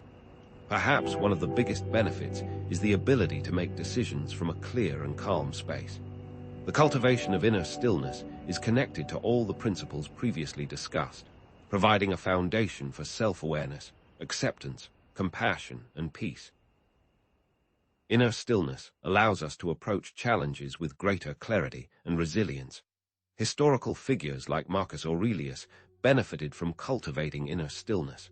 Marcus Aurelius would dedicate time each day to reflection, which made him more self-aware and resilient. As you incorporate inner stillness into your life, remember to be patient and persistent. It takes time and practice to quiet the mind and connect with your inner self, but the rewards are well worth the effort. It's time to discuss what it means to live a life of purpose. Living a life of purpose, meaning, and value leads to greater fulfillment and peace. Values act as guiding forces in life, and many problems can arise if values are not well defined. Without a strong foundation of values, people are more likely to struggle to find purpose. Perhaps you know someone who drifts through life, lacking direction and motivation. Compare this to someone who is driven by a clear sense of purpose, such as a social worker who is dedicated to helping vulnerable populations. Aligning one's actions with one's values promotes a sense of harmony, fulfillment, and peace. Living in contradiction with one's values, on the other hand, leads to dissonance, unhappiness, and a lack of direction. A personal inventory can help you evaluate whether you are living in alignment with your values. Ask yourself, am I living in accordance with what I believe? Reflect on how your work and relationships support what you believe in. Discovering one's values, setting meaningful goals, and taking consistent action is challenging, especially in the face of obstacles and setbacks. Internal challenges, such as the voice of self-doubt, can create roadblocks. External challenges, such as cultural norms, can also derail our efforts. But what happens when we are met with these challenges? Acknowledge them. Develop a plan to move forward despite them. Perhaps you've always wanted to start your own business, but you're afraid of failure. Identify what you are truly concerned about. Then, do some research and make a plan to move forward. Living a life of purpose and meaning connects to Stoic, Buddhist, and Jungian principles. This involves taking values and principles into consideration. Use a personal inventory checklist or consult a list of resources that can help you discover your purpose. As we prepare to bring the concepts discussed in this video to a close, consider all of the things that you've learned. What practices are you committed to implementing in your life? What tools will you lean on when times get tough? As we cultivate a life of purpose and meaning, aligning our actions with our values, we inevitably confront the hidden aspects of ourselves, the disowned parts of our personalities that Carl Jung termed the shadow. Why is it that integrating this shadow self, acknowledging and accepting our darker impulses, is essential for achieving lasting fulfillment? Resisting our shadow traits, attempting to suppress or deny their existence, leads to internal conflicts, a fragmented sense of self, and a projection of these disowned aspects onto others. This internal war drains our energy and prevents us from experiencing true wholeness. Acceptance, on the other hand, promotes integration, allowing us to harness the energy of the shadow and transform it into a source of creativity, compassion, and self-understanding. Jung called this process individuation, the journey of becoming a complete and authentic self. Individuation involves reconciling the conscious and unconscious aspects of our personality, integrating the shadow into our conscious awareness, and embracing the full spectrum of human experience. This can lead to greater self-acceptance, a deeper understanding of our motivations, and a more fulfilling and meaningful life. Projecting the shadow onto others, seeing our own disowned traits in those around us, leads to judgment, resentment, and conflict. We become overly critical of others, focusing on their flaws while remaining blind to our own. This projection creates a distorted view of reality and prevents us from forming authentic connections. Picture a scenario where someone constantly criticizes others for being selfish. What if that very criticism reflects their own suppressed desire for self-care and personal fulfillment? Addressing these projections allows us to see others more clearly and cultivate empathy and compassion. One of the most effective strategies for dealing with shadow projections is self-reflection through journaling. By identifying the traits that trigger strong emotional reactions in us, we can begin to understand the aspects of our own shadow that are being projected. Confronting the shadow is undoubtedly difficult, as common defense mechanisms prevent us from seeing these disowned aspects. Rationalization allows us to justify our behavior, Denial allows us to ignore uncomfortable truths, and projection allows us to attribute our own flaws to others. All of these undermine self-awareness, preventing us from seeing ourselves clearly. To counter these defense mechanisms, regular journaling can be invaluable. Regularly documenting your thoughts and feelings can allow you to identify recurring patterns, biases, and emotional triggers, helping you to recognize the defense mechanisms at play. Be on the lookout for moments of intense emotional reactions, as they may be clues to the aspects of yourself that you have disowned. Integrating the shadow leads to greater authenticity, self-acceptance, and inner peace, echoing Stoic, Buddhist, and Jungian ideals. It allows us to embrace our imperfections, cultivate self-compassion, and live in greater alignment with our values. Overcoming the discomfort of accepting our disowned traits requires courage and self-awareness. It also involves challenging our preconceived notions about what is good and bad, recognizing that even our darkest impulses can hold valuable lessons. Think about a public figure who has demonstrably integrated their shadow, like Robert Downey Jr. He transformed his life by acknowledging his struggles with addiction and using that experience to help others. His ability to acknowledge his challenges made him more likable and relatable to audiences. As we embrace all parts of our identity, even the traits we consider disowned or negative, it prepares us for the next critical step on the path to lasting peace, the acceptance of impermanence. Why is it that embracing the Buddhist principle of impermanence can be such a powerful tool for navigating life's inevitable changes and uncertainties? The principle of impermanence dictates that all things are in a constant state of flux. Relationships, jobs, possessions, and even our own bodies are subject to change and eventual dissolution. Expecting a relationship to last forever, for example, sets us up for disappointment and heartbreak. It's a recipe for misery. Embracing the truth of impermanence allows us to appreciate the present moment, let go of attachments, and find peace in the midst of uncertainty. It also allows us to cultivate greater resilience, adapting more easily to life's inevitable changes. Resisting impermanence leads to clinging, attachment, and suffering, while accepting it fosters flexibility, adaptability, and resilience. Clinging to things that are inherently impermanent creates anxiety, fear, and resentment. Financial insecurity, for instance, can be exacerbated by a refusal to adapt to changing economic conditions.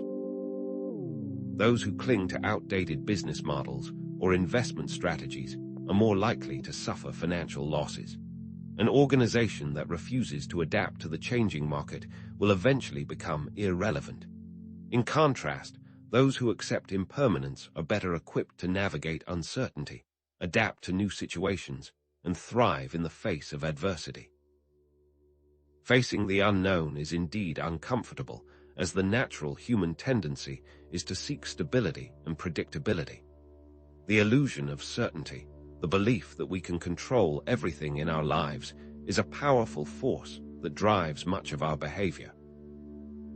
Planning fallacy, for example, occurs when we believe that we can accurately predict the future, leading to unrealistic expectations and disappointment. Someone planning a vacation, a project, or their career is likely to overestimate their ability to control the outcome. But this is not to say that one should not plan at all. Planning is important. One must take these principles into consideration. The acceptance of impermanence connects to Stoic acceptance, Buddhist mindfulness, and Jungian shadow integration. This can allow us to live more fully in the present moment, embrace our imperfections, and find meaning and purpose in the midst of chaos. Accepting impermanence is a step on the path to enlightenment, and the peace that it provides is more than worth it. An exercise for confronting impermanence could be to write a list of things that are permanent in your life. You'll likely discover that very little is permanent and that reality is ever-changing. Seeing impermanence as a tool for achieving peace, not a source of anxiety, primes us for the next critical step, cultivating mindfulness and presence. Why is it that cultivating mindfulness and presence can help us connect with the present moment, reduce stress and anxiety, and find joy in everyday experiences. Mindfulness and presence involve paying attention to the present moment without judgment. This goes beyond just meditation and extends to all aspects of our lives. Driving, eating, and talking can all be practiced mindfully. When we are mindful, we are fully engaged in what we are doing, rather than being caught up in thoughts about the past or worries about the future. Living in the now is a path to true fulfillment. It allows us to appreciate the beauty and wonder of everyday experiences, reducing stress and anxiety. Practicing mindfulness helps us observe our thoughts, emotions, and sensations without judgment, creating space for greater awareness, acceptance, and choice. We can observe our thoughts and feelings as they arise, without getting carried away by them. This allows us to respond to situations with greater wisdom and compassion. It also helps us to recognize negative thought patterns and break free from their grip. Providing specific strategies for viewers to deal with stress using mindfulness can enhance its value, such as taking a mindful pause throughout the day. Pay attention to your breath, notice the sensations in your body, and observe your thoughts without judgment. Our modern obsession with busyness and productivity often prevents us from connecting with our inner selves and finding true fulfillment. The constant need for stimulation, the addiction to technology, and the relentless pursuit of goals can leave us feeling empty and disconnected. Modern technology can inhibit one's ability to find peace. Social media, for example, can lead to comparison, anxiety, and a sense of inadequacy. News can be upsetting and anxiety-inducing. Digital detox exercises can help to break free from the grip of technology and reconnect with ourselves and the world around us. Spend time in nature, engage in creative activities, and connect with loved ones without the distraction of technology. The cultivation of mindfulness and presence connects to Stoic values, such as living in accordance with nature, and Buddhist emphasis on the importance of the here and now. Mindfulness practices are a means to enact and embrace the overarching goals of each philosophy. A public figure like Oprah Winfrey embraces mindfulness as a strategy for success and happiness. She has incorporated mindfulness practices into her daily routine and has spoken extensively about the benefits of living in the present moment. As we prepare to transition from the concepts that we've explored into a discussion of action and implementation, it is important to keep presence top of mind. As you consider what actions to take and what steps to implement, lean on the concepts of the present moment. As we contemplate the implementation of these skills, let's not ignore ethics. Living an ethical life is a key means to find true peace. Why is this the case? Ethics in living a meaningful philosophical life is of utmost importance. Acting in accordance with virtue, compassion, and integrity is a powerful source of fulfillment and peace. Ethics provide a framework for making decisions that are aligned with our values. It also guides our interactions with others, fostering trust, respect, and cooperation. By improving relationships through ethical choices, we can enhance well-being and cultivate a more fulfilling and peaceful existence. What should you do if you notice a friend engaging in unethical actions? Living in contradiction with one's values leads to dissonance, unhappiness, and a lack of direction, while aligning one's actions with one's values promotes a sense of harmony, fulfillment, and peace. Values act as a compass, guiding us towards actions that are consistent with our deepest beliefs. Living in alignment with these beliefs fosters a sense of integrity and self-respect. Consider a moment in history where there was a conflict of ethics, like the Watergate scandal. The actions of those involved were in direct violation of ethical principles, leading to public outrage and a loss of trust in government. Discovering one's values, setting meaningful goals, and taking consistent action is challenging, especially in the face of obstacles. There are internal and external roadblocks. Self-doubt, fear, and limiting beliefs can undermine our efforts. Explore the cost of whistleblowing on immoral or unethical practices, a decision that often requires immense courage and often results in personal and professional sacrifices. It can be useful to develop a clear idea of what constitutes ethical roadblocks, which can help one to prepare for these types of scenarios. Perhaps you are in an uncomfortable position at work with an unethical project. Spend some time thinking about what you would do in that situation. Connect the concept of ethics to all the preceding principles discussed, explaining that it provides a foundation for self-awareness, acceptance, and compassion. When used in tandem, these elements can significantly improve the quality of life.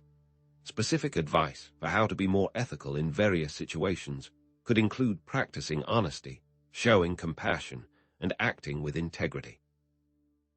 Enron provides an example of a company that did not embrace an ethical framework, which led to its downfall, while Patagonia is an example of one that did, which contributed to its success.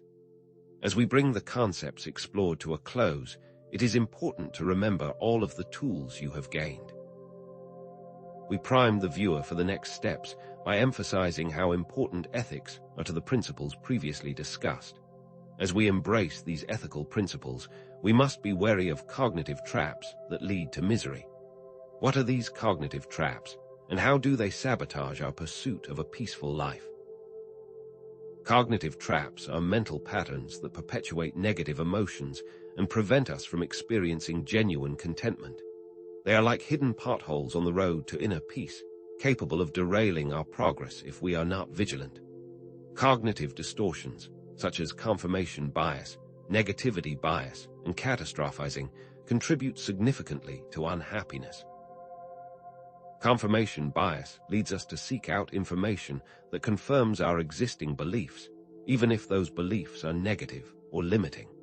Negativity bias causes us to focus on the negative aspects of a situation, even when there are positive elements present.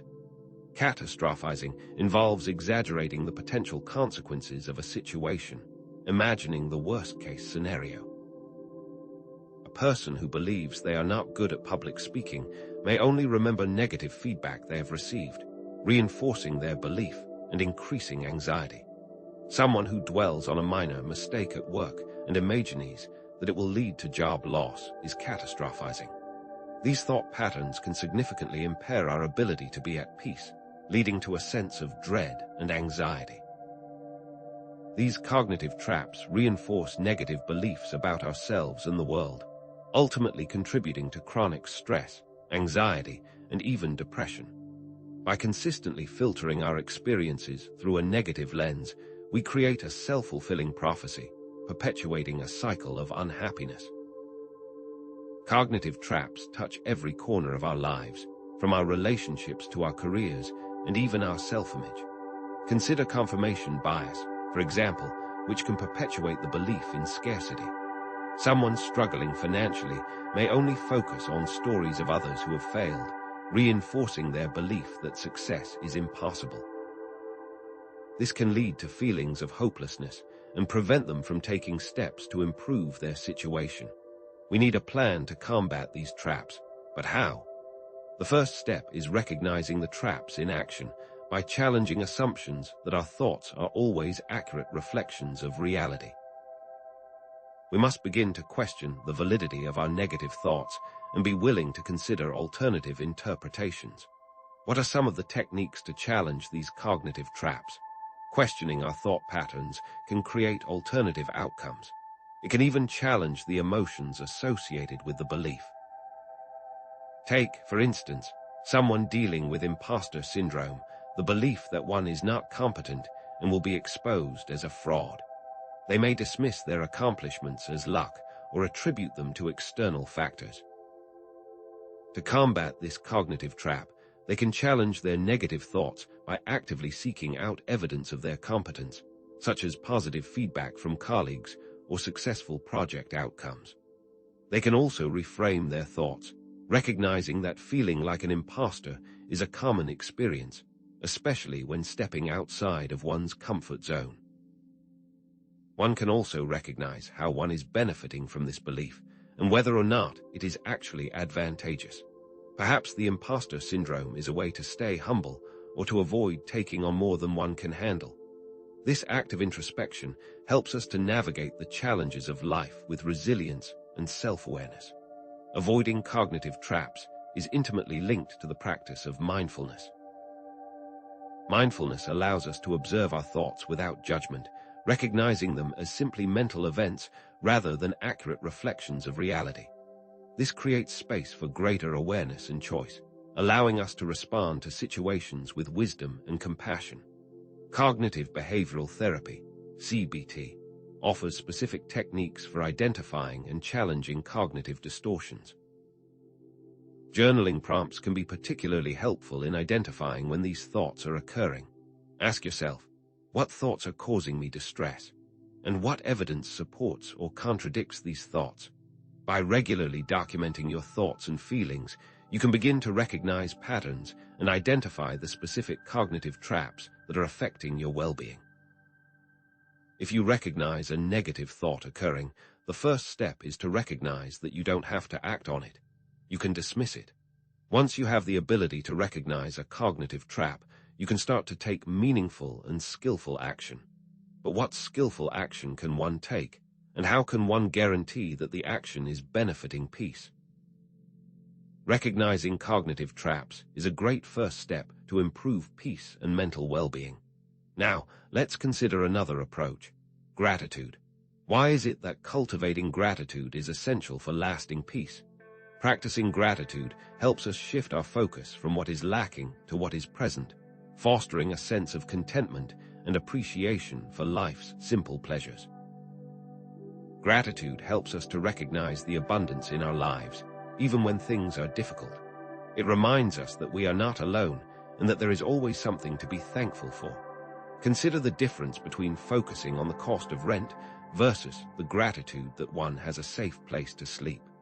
The former can lead to stress and anxiety, while the latter fosters a sense of security and peace. By shifting our perspective, we can transform a potential source of misery into an opportunity for gratitude. This perspective taking can also be amplified by the adoption of the abundance mindset, an approach to life that focuses on the vast opportunities and resources available to us. This mindset promotes gratitude by helping us to recognize the many blessings in our lives and to appreciate the abundance that surrounds us. Gratitude promotes positive emotions and strengthens relationships, creating a positive feedback loop that enhances overall well-being. When we express gratitude, we not only feel happier ourselves, but also make others feel valued and appreciated. This strengthens our relationships and creates a sense of connection. Studies have shown that expressing gratitude increases relationship satisfaction and strengthens social bonds. Regularly expressing gratitude to our partners, friends, and family members can deepen intimacy and foster a sense of love and connection. Keeping a gratitude journal every day, writing down 3 things you are grateful for, can significantly enhance well-being. This simple practice helps us to focus on the positive aspects of our lives and to appreciate the abundance that surrounds us. This will help us find gratitude during adversity, but how can we guarantee gratitude in negative situations? Challenging the belief that gratitude is only appropriate when things are going well is essential, as gratitude can be most powerful during times of adversity and suffering. It's easy to be grateful when life is going smoothly, but it takes courage and resilience to find gratitude in the midst of challenges. It is in these moments that gratitude can be a lifeline, helping us to stay grounded, maintain hope, and find meaning in our experiences. Even in the darkest of times, there is always something to be grateful for, whether it's the support of loved ones, the beauty of nature, or the simple fact that we are still alive. Even if you are dealing with a terrible situation, list things that you can be grateful for, like the fact that you have the mental faculties to be able to critically analyze the scenario. Cultivating gratitude also connects to Stoic acceptance, Buddhist mindfulness, and Jungian shadow integration. It is a powerful tool for practicing these concepts in our daily lives. Stoic acceptance teaches us to focus on what we can control and to accept what we cannot. Gratitude helps us to appreciate the good things in our lives, even when faced with adversity. Buddhist mindfulness teaches us to be present in the moment, without judgment. Gratitude helps us to appreciate the simple pleasures of life and to find joy in everyday experiences. Jungian shadow integration teaches us to embrace all aspects of ourselves, even the dark ones. Gratitude helps us to appreciate our strengths and to recognize the lessons that can be learned from our weaknesses. A public figure like LeBron James, despite facing criticism and adversity throughout his career, has consistently expressed gratitude for his opportunities and blessings, which can be seen as a display of stoic acceptance. As we prime viewers to create routines to incorporate and benefit from practicing gratitude in daily life, consider a simple prompt. What steps will you take to actively incorporate and prioritize gratitude, and what actions will you take to encourage this in your community? With a routine of gratitude in mind, it is useful to understand other critical traits, like kindness and compassion. What is the impact of approaching others with kindness, compassion, and empathy, especially in difficult situations? Approaching others, and even more importantly ourselves, with kindness, compassion, and empathy has a profound impact on our overall mental state. When we treat ourselves and others with kindness, we create a sense of connection, warmth, and understanding. This fosters positive emotions, reduces stress, and enhances overall well-being. Showing kindness to ourselves involves practicing self-compassion, treating ourselves with the same care and understanding that we would offer a friend. Self-compassion involves recognizing that we are all imperfect, that we all make mistakes, and that we all experience suffering. It means treating ourselves with kindness and understanding when we fall short of our expectations. This can be achieved by taking a break, engaging in a hobby or positive self-talk. These attributes connect directly to earlier sections on the shadow self, forgiveness, and vulnerability, emphasizing the interconnectedness of these concepts. Kindness and compassion foster authentic connections, deepen intimacy, and enhance overall well-being, which ultimately strengthens relationships. When we approach others with kindness and compassion, we create a safe and supportive environment where they feel valued and understood. This fosters trust, enhances communication, and deepens intimacy. Being compassionate towards others during disagreements involves listening to their perspective, acknowledging their feelings, and seeking common ground. Even when we disagree with someone, we can still treat them with respect and kindness. Specific communication strategies to demonstrate kindness and compassion include using I statements, active listening, and validating the other person's feelings. This will build better relationships, but it is useful to recognize that it is not always easy to be kind, particularly in tough situations. Maintaining kindness and compassion when facing difficult people or situations is undoubtedly challenging. So what are the obstacles to acting in this manner? Judgment, resentment, and anger can easily arise, making it difficult to respond with empathy and understanding. In these moments, it is important to remember that everyone is doing the best they can with what they have. Even those who are acting in hurtful ways are likely struggling with their own pain and insecurities. When you find it difficult to stay kind, take a step back, take a breath, and remind yourself of the other person's humanity. It can also be useful to focus on your own values and to ask yourself how you want to be remembered. It can also be useful to remember when you have behaved in less than idle ways, to remind you that the other person is likely fallible just like you. Challenging the assumption that kindness is a weakness is essential, as it is often seen as a sign of strength and resilience. Embracing kindness and compassion also connects to forgiveness. By releasing resentment, we free ourselves from the burden of holding onto anger and pain. We can also connect kindness and compassion to stoicism by focusing on the things that we can control. We cannot control the actions of others, but we can control our own response. Helping people to forgive themselves and others by recognizing that they are being kind towards themselves is critical for healing. Forgiveness is not about condoning the other person's behavior, but about releasing ourselves from the grip of resentment. When viewers see kindness and compassion as a skill, not just a personality trait, it opens new paths for improvement. This shift in perspective primes us for our next topic, identifying and dismantling toxic relationships. How do toxic relationships sabotage inner peace, and what steps can we take to address them? Toxic relationships, characterized by manipulation, constant conflict, or emotional abuse, can have a devastating impact on one's well-being and sabotage inner peace. These relationships erode self-esteem, create chronic stress, and prevent us from achieving our goals. Recognizing and addressing these relationships is essential for protecting our mental and emotional health. Codependency, a pattern of behavior characterized by an excessive need to please others and a lack of boundaries, often plays a role in toxic relationships. Codependent individuals may stay in unhealthy relationships because they fear being alone or believe they can fix the other person. Becoming aware of these behavioral patterns can help with recognizing the traits of toxic relationships. Toxic relationships perpetuate negative emotions, erode self-esteem, and prevent us from achieving our goals, and participating in those behaviors further exacerbates the issues. The constant conflict, criticism, or manipulation can leave us feeling drained, anxious, and insecure. We may begin to doubt our own worth and to lose sight of our dreams. Failing to recognize the value of one's time is a common consequence of toxic relationships. We may spend countless hours trying to please or fix the other person, neglecting our own needs and priorities. Relationships that are difficult to leave, such as family or long-term partners, can create even more challenges.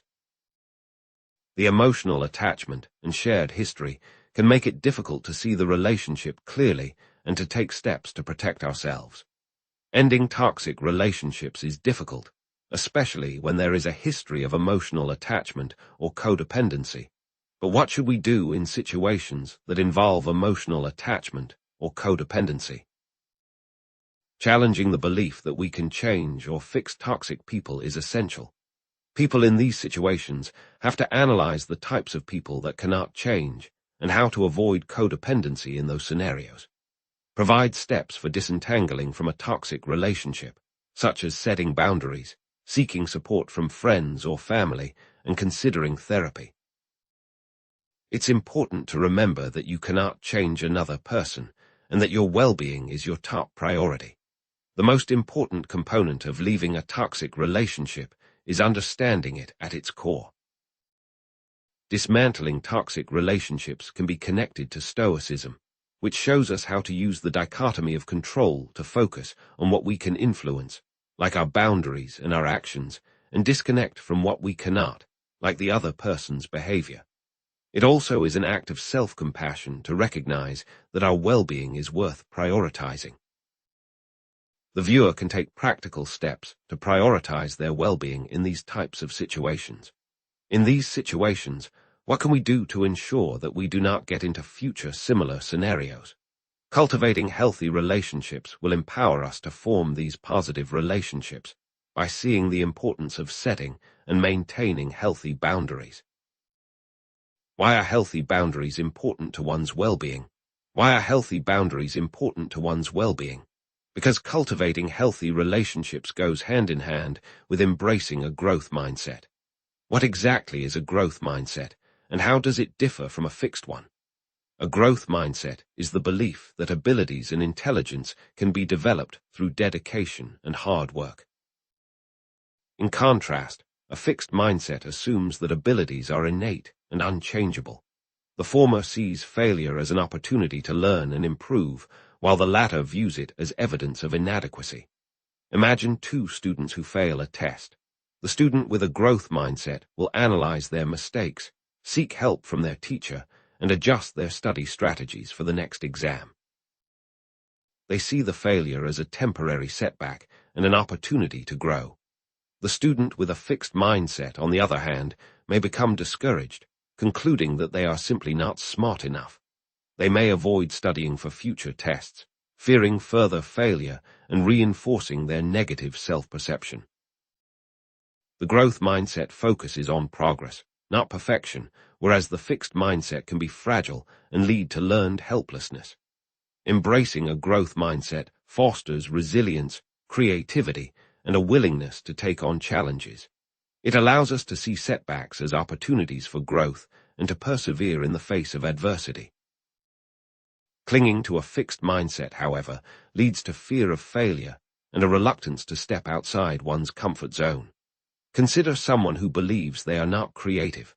With a fixed mindset, they may avoid creative pursuits altogether, fearing embarrassment or failure. They miss out on the joy of self-expression and the opportunity to develop their creative abilities. It is necessary to understand that, like every worthwhile goal, taking steps outside of one's comfort zone can be difficult and may even be painful. Start small by trying a new hobby, taking a class, or volunteering for a challenging project at work. The important thing is to embrace the discomfort and to see it as a sign of growth. Over time, it will become easier to step outside your comfort zone and to embrace new challenges with confidence. Shifting from a fixed mindset to a growth mindset can be challenging, especially after years of reinforcement. It requires a conscious effort to challenge negative beliefs and to embrace a more positive and empowering perspective. Common cognitive biases, such as the belief that talent is innate or that effort is a sign of inadequacy, can reinforce a fixed mindset. Learned helplessness, a condition in which individuals believe they have no control over their circumstances, is also tied to a fixed mindset. Someone who believes they are bad at math, for example, will often avoid math-related tasks, reinforcing their belief and limiting their opportunities. Specific, well-crafted statements can combat this issue. For example, when encountering a difficult math problem, someone with a fixed mindset might say, "I'm just not good at math." A growth mindset would say something like, "This is challenging, but I can learn to solve it with practice." By shifting the focus from innate ability to effort and learning, you can begin to cultivate a more positive and empowering mindset. Embracing a growth mindset aligns with Stoicism by focusing on what we can control, such as our effort and perspective. It also connects to the Buddhist concept of impermanence, recognizing that our abilities and circumstances are constantly changing. A growth mindset can significantly reduce stress, as it allows us to see challenges as opportunities for growth rather than threats to our self-worth. Carol Dweck, a leading researcher in the field of mindset, has emphasized the importance of praising effort and progress rather than innate ability. Encouraging children to focus on the process of learning rather than the outcome can help them develop a growth mindset and a lifelong love of learning. It will also promote their ability to more fully embrace their lives and future plans. What is the next step to guarantee that we benefit from all of this? To embrace a growth mindset, start by becoming aware of your fixed mindset triggers. Pay attention to the times when you find yourself thinking negatively about your abilities or avoiding challenges. Challenge these thoughts by asking yourself, what evidence do I have to support this belief? And what are some alternative interpretations? Next, embrace challenges as opportunities for growth.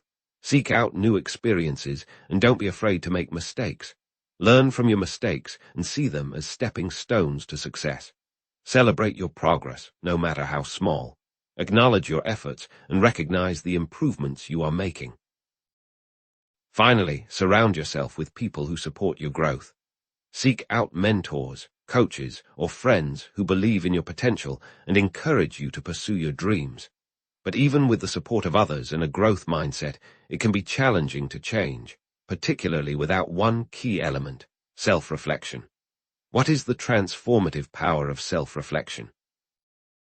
Regular self-reflection is essential for building self-awareness and inner peace. By understanding our own patterns of thinking, feeling, and behaving, we can identify the areas where we need to grow and make conscious choices to align our lives with our values and purpose. Keeping a journal, meditating, or simply taking time to reflect on our experiences can provide valuable insights into our inner world.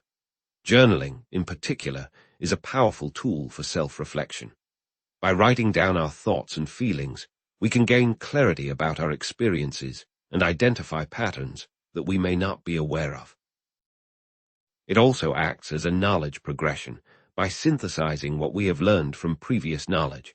It also gives us the chance to see our thought processes from a new perspective.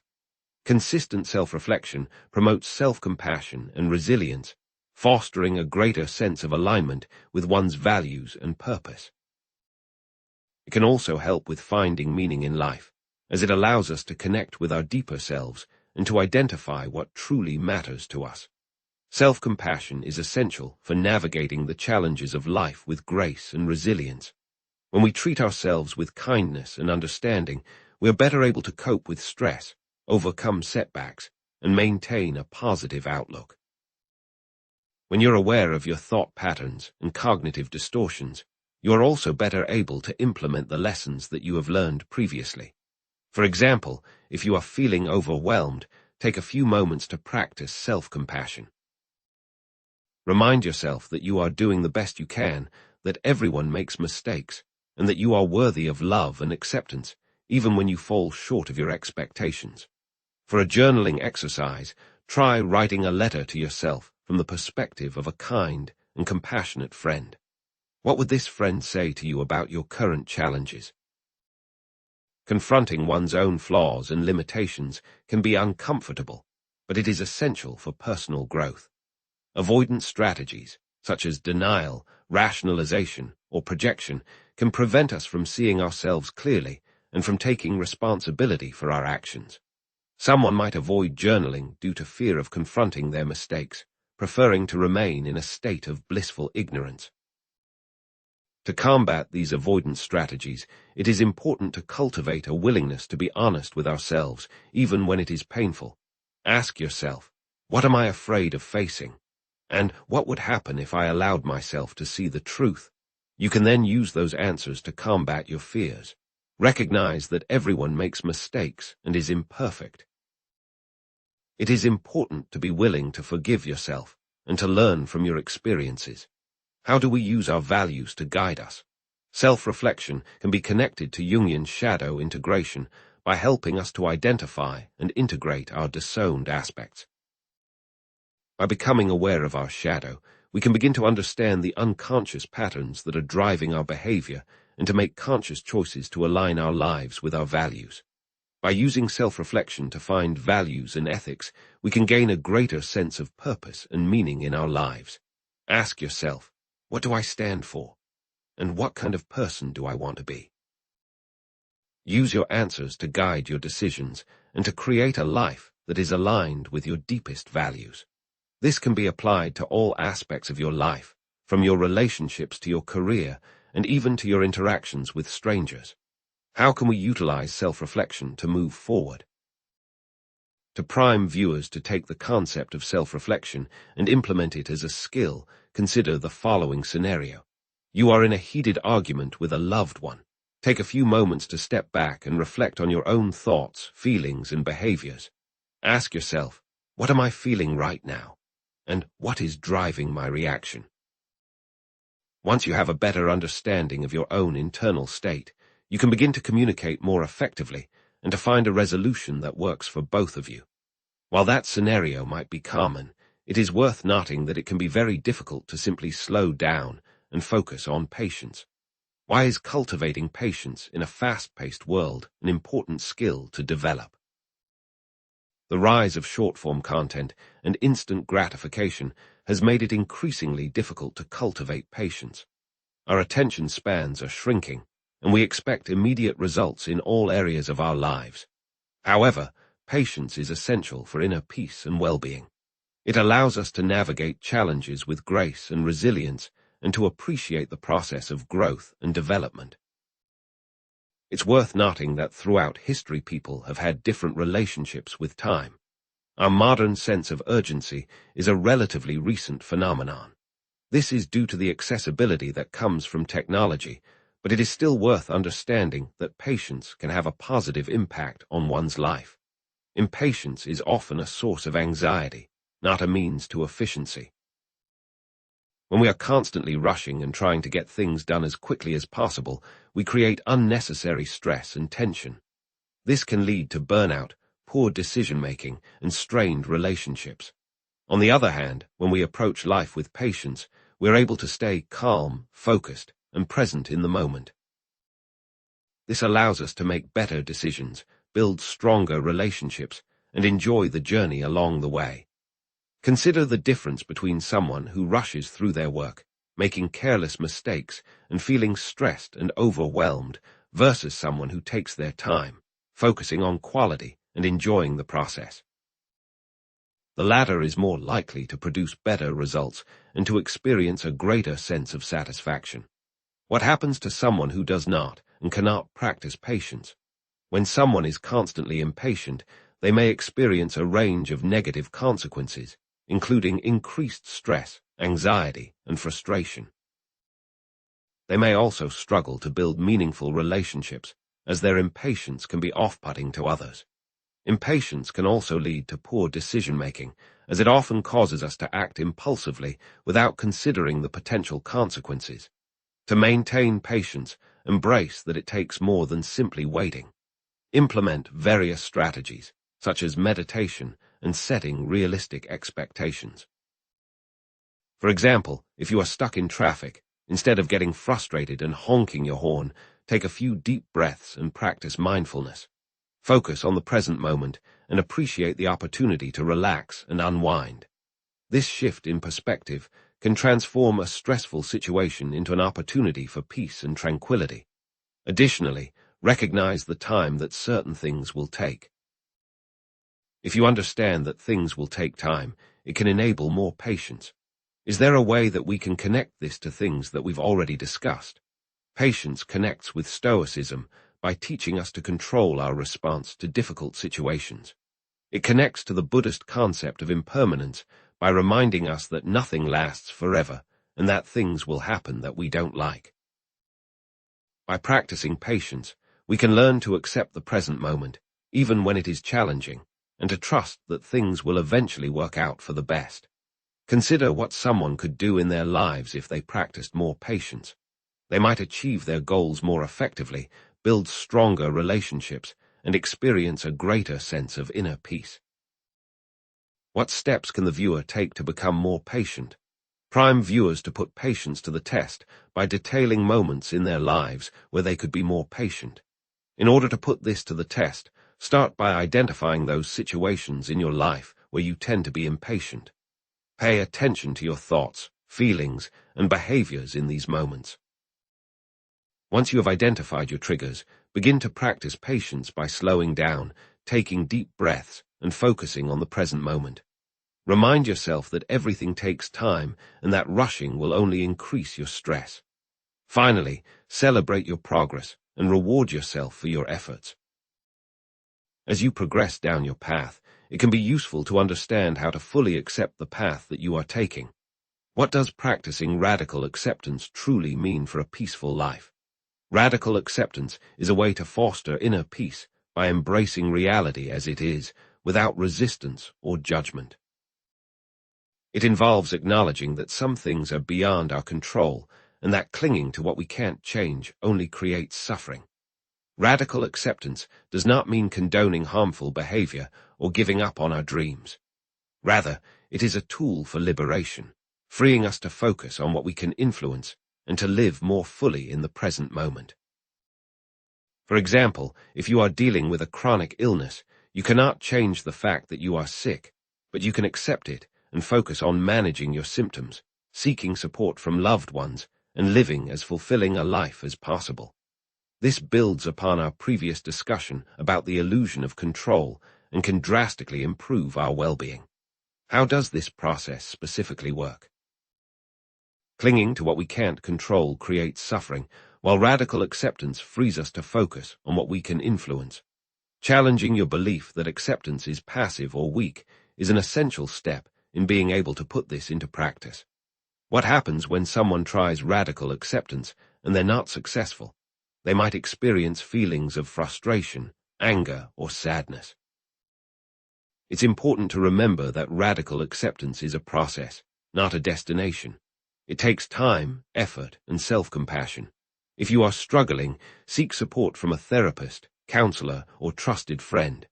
This act of leaning on someone else is a powerful act of self-kindness.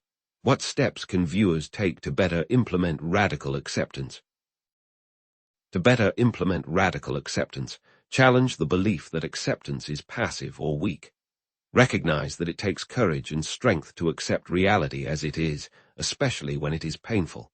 Be open to change and see it as an opportunity for growth. Finally, remember that radical acceptance is not about condoning harmful behavior or giving up on your dreams. It is about freeing yourself from the burden of resistance and creating space for a more peaceful and fulfilling life. One can come up with a specific plan to better utilize radical acceptance by identifying specific situations that will enable its use. List times in your life that you can put this to the test. How can we link this to what we have discussed earlier? Radical acceptance connects to mindfulness and Buddhist principles by allowing us to observe our thoughts, feelings, and sensations without judgment. It makes it easier to embrace. It also connects to the ethics we discussed earlier, as it helps us to align our actions with our values and to live a more authentic and meaningful life. This can be applied to modern society by helping us to navigate conflict, to embrace diversity, and to create a more just and compassionate world. By embracing radical acceptance, we can let go of our expectations and judgments and open ourselves to the richness and complexity of life. It is by better understanding how to fully live in the moment that we prime ourselves for what is next. What is the final step to achieving infinite peace? The path to inner peace is not a destination, but a journey of continuous learning and growth. Staying curious, seeking new knowledge, and embracing new experiences expands our perspectives, challenges our assumptions, and allows us to find deeper meaning and purpose in life. Having an infinite capacity for learning is not just about acquiring new information. It's about transforming ourselves and the world around us. Research has shown that continuous learning is associated with positive health outcomes, including increased cognitive function, reduced stress, and improved overall well-being. What is the importance of finding this path? Stoic, Buddhist, and Jungian philosophies can all be used as frameworks for continuous learning. They provide a compass for navigating the complexities of life and a source of inspiration for personal growth. Take, for example, someone who is feeling lost or unfulfilled. By embracing continuous learning, they can explore new interests, develop new skills, and connect with new people. This can lead to a greater sense of purpose and meaning in life, as well as a renewed sense of enthusiasm and joy. What specific steps can viewers take to make a change in their lives? Inner peace is not a destination to be reached, but a continuous journey, a dance between Stoic acceptance, Buddhist mindfulness, and Jungian shadow work, all guided by the unwavering compass of our ethical values. It's easy to fall into the trap of believing that peace is found in a perfect life, free from suffering, or in external achievements that garner praise and recognition. Contrast that with the daily practice of accepting the present moment, understanding your dark side, and committing to your values. These simple actions, completed every day, lead to a transformation. Embracing discomfort and challenges, rather than avoiding them, becomes not just a coping mechanism, but a source of profound growth. Remember that peace is not the absence of problems, but the ability to meet them with equanimity, and most importantly, that you always have the power to choose the path of peace, no matter how tumultuous the storm around you may be. Lasting freedom is not a one-time fix, but a daily commitment to practice these principles, a constant refinement of your inner self. Choosing ethical actions, acting in alignment with your deepest values, brings a profound sense of satisfaction that contributes to a peaceful state of mind. Think of it as building a fortress of integrity around your inner world. Each ethical decision is a brick, strengthening your defenses against the storms of life and reinforcing your sense of self-worth.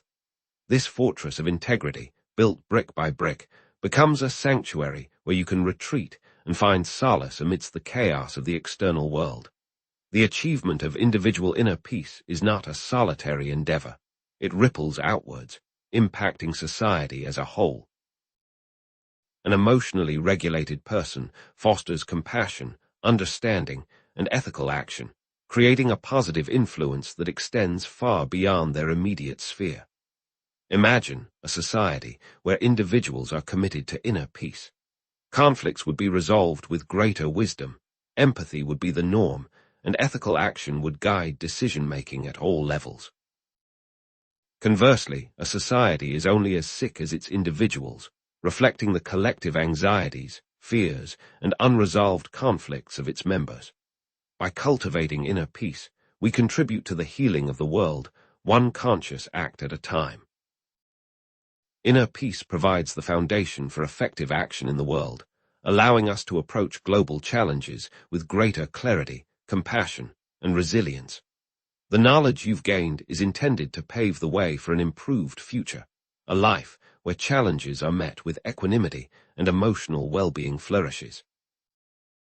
Imagine yourself navigating future obstacles with the wisdom of Stoicism, the mindfulness of Buddhism, and the self-awareness of Jungian psychology.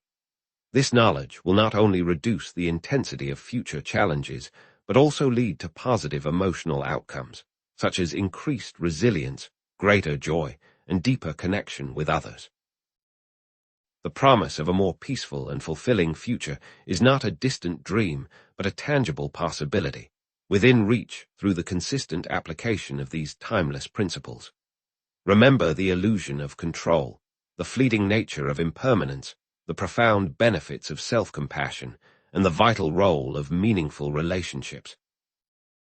Integrate these threads into the fabric of your daily life by consciously choosing practices that reinforce them. Set aside time each day for mindfulness meditation. Engage in acts of kindness and self-compassion. Nurture your relationships with loved ones and challenge your illusions of control by accepting the uncertainty of life. Can we truly be at peace amidst chaos? Is it possible to find joy even in suffering?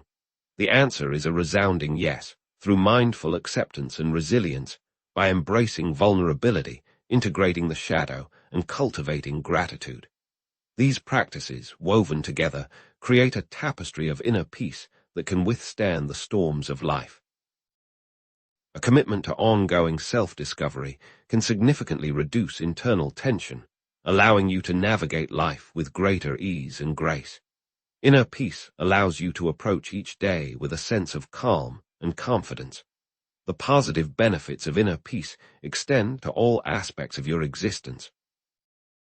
Imagine yourself leading a flourishing life, characterized by meaningful relationships, fulfilling work, and a deep sense of purpose. You are capable of living a life of joy, resilience, and unwavering inner peace. Now, consider new questions. How can we create a more peaceful and just world, a world where compassion and understanding prevail? What legacy will you leave behind, and how will your actions contribute to the collective well-being of humanity?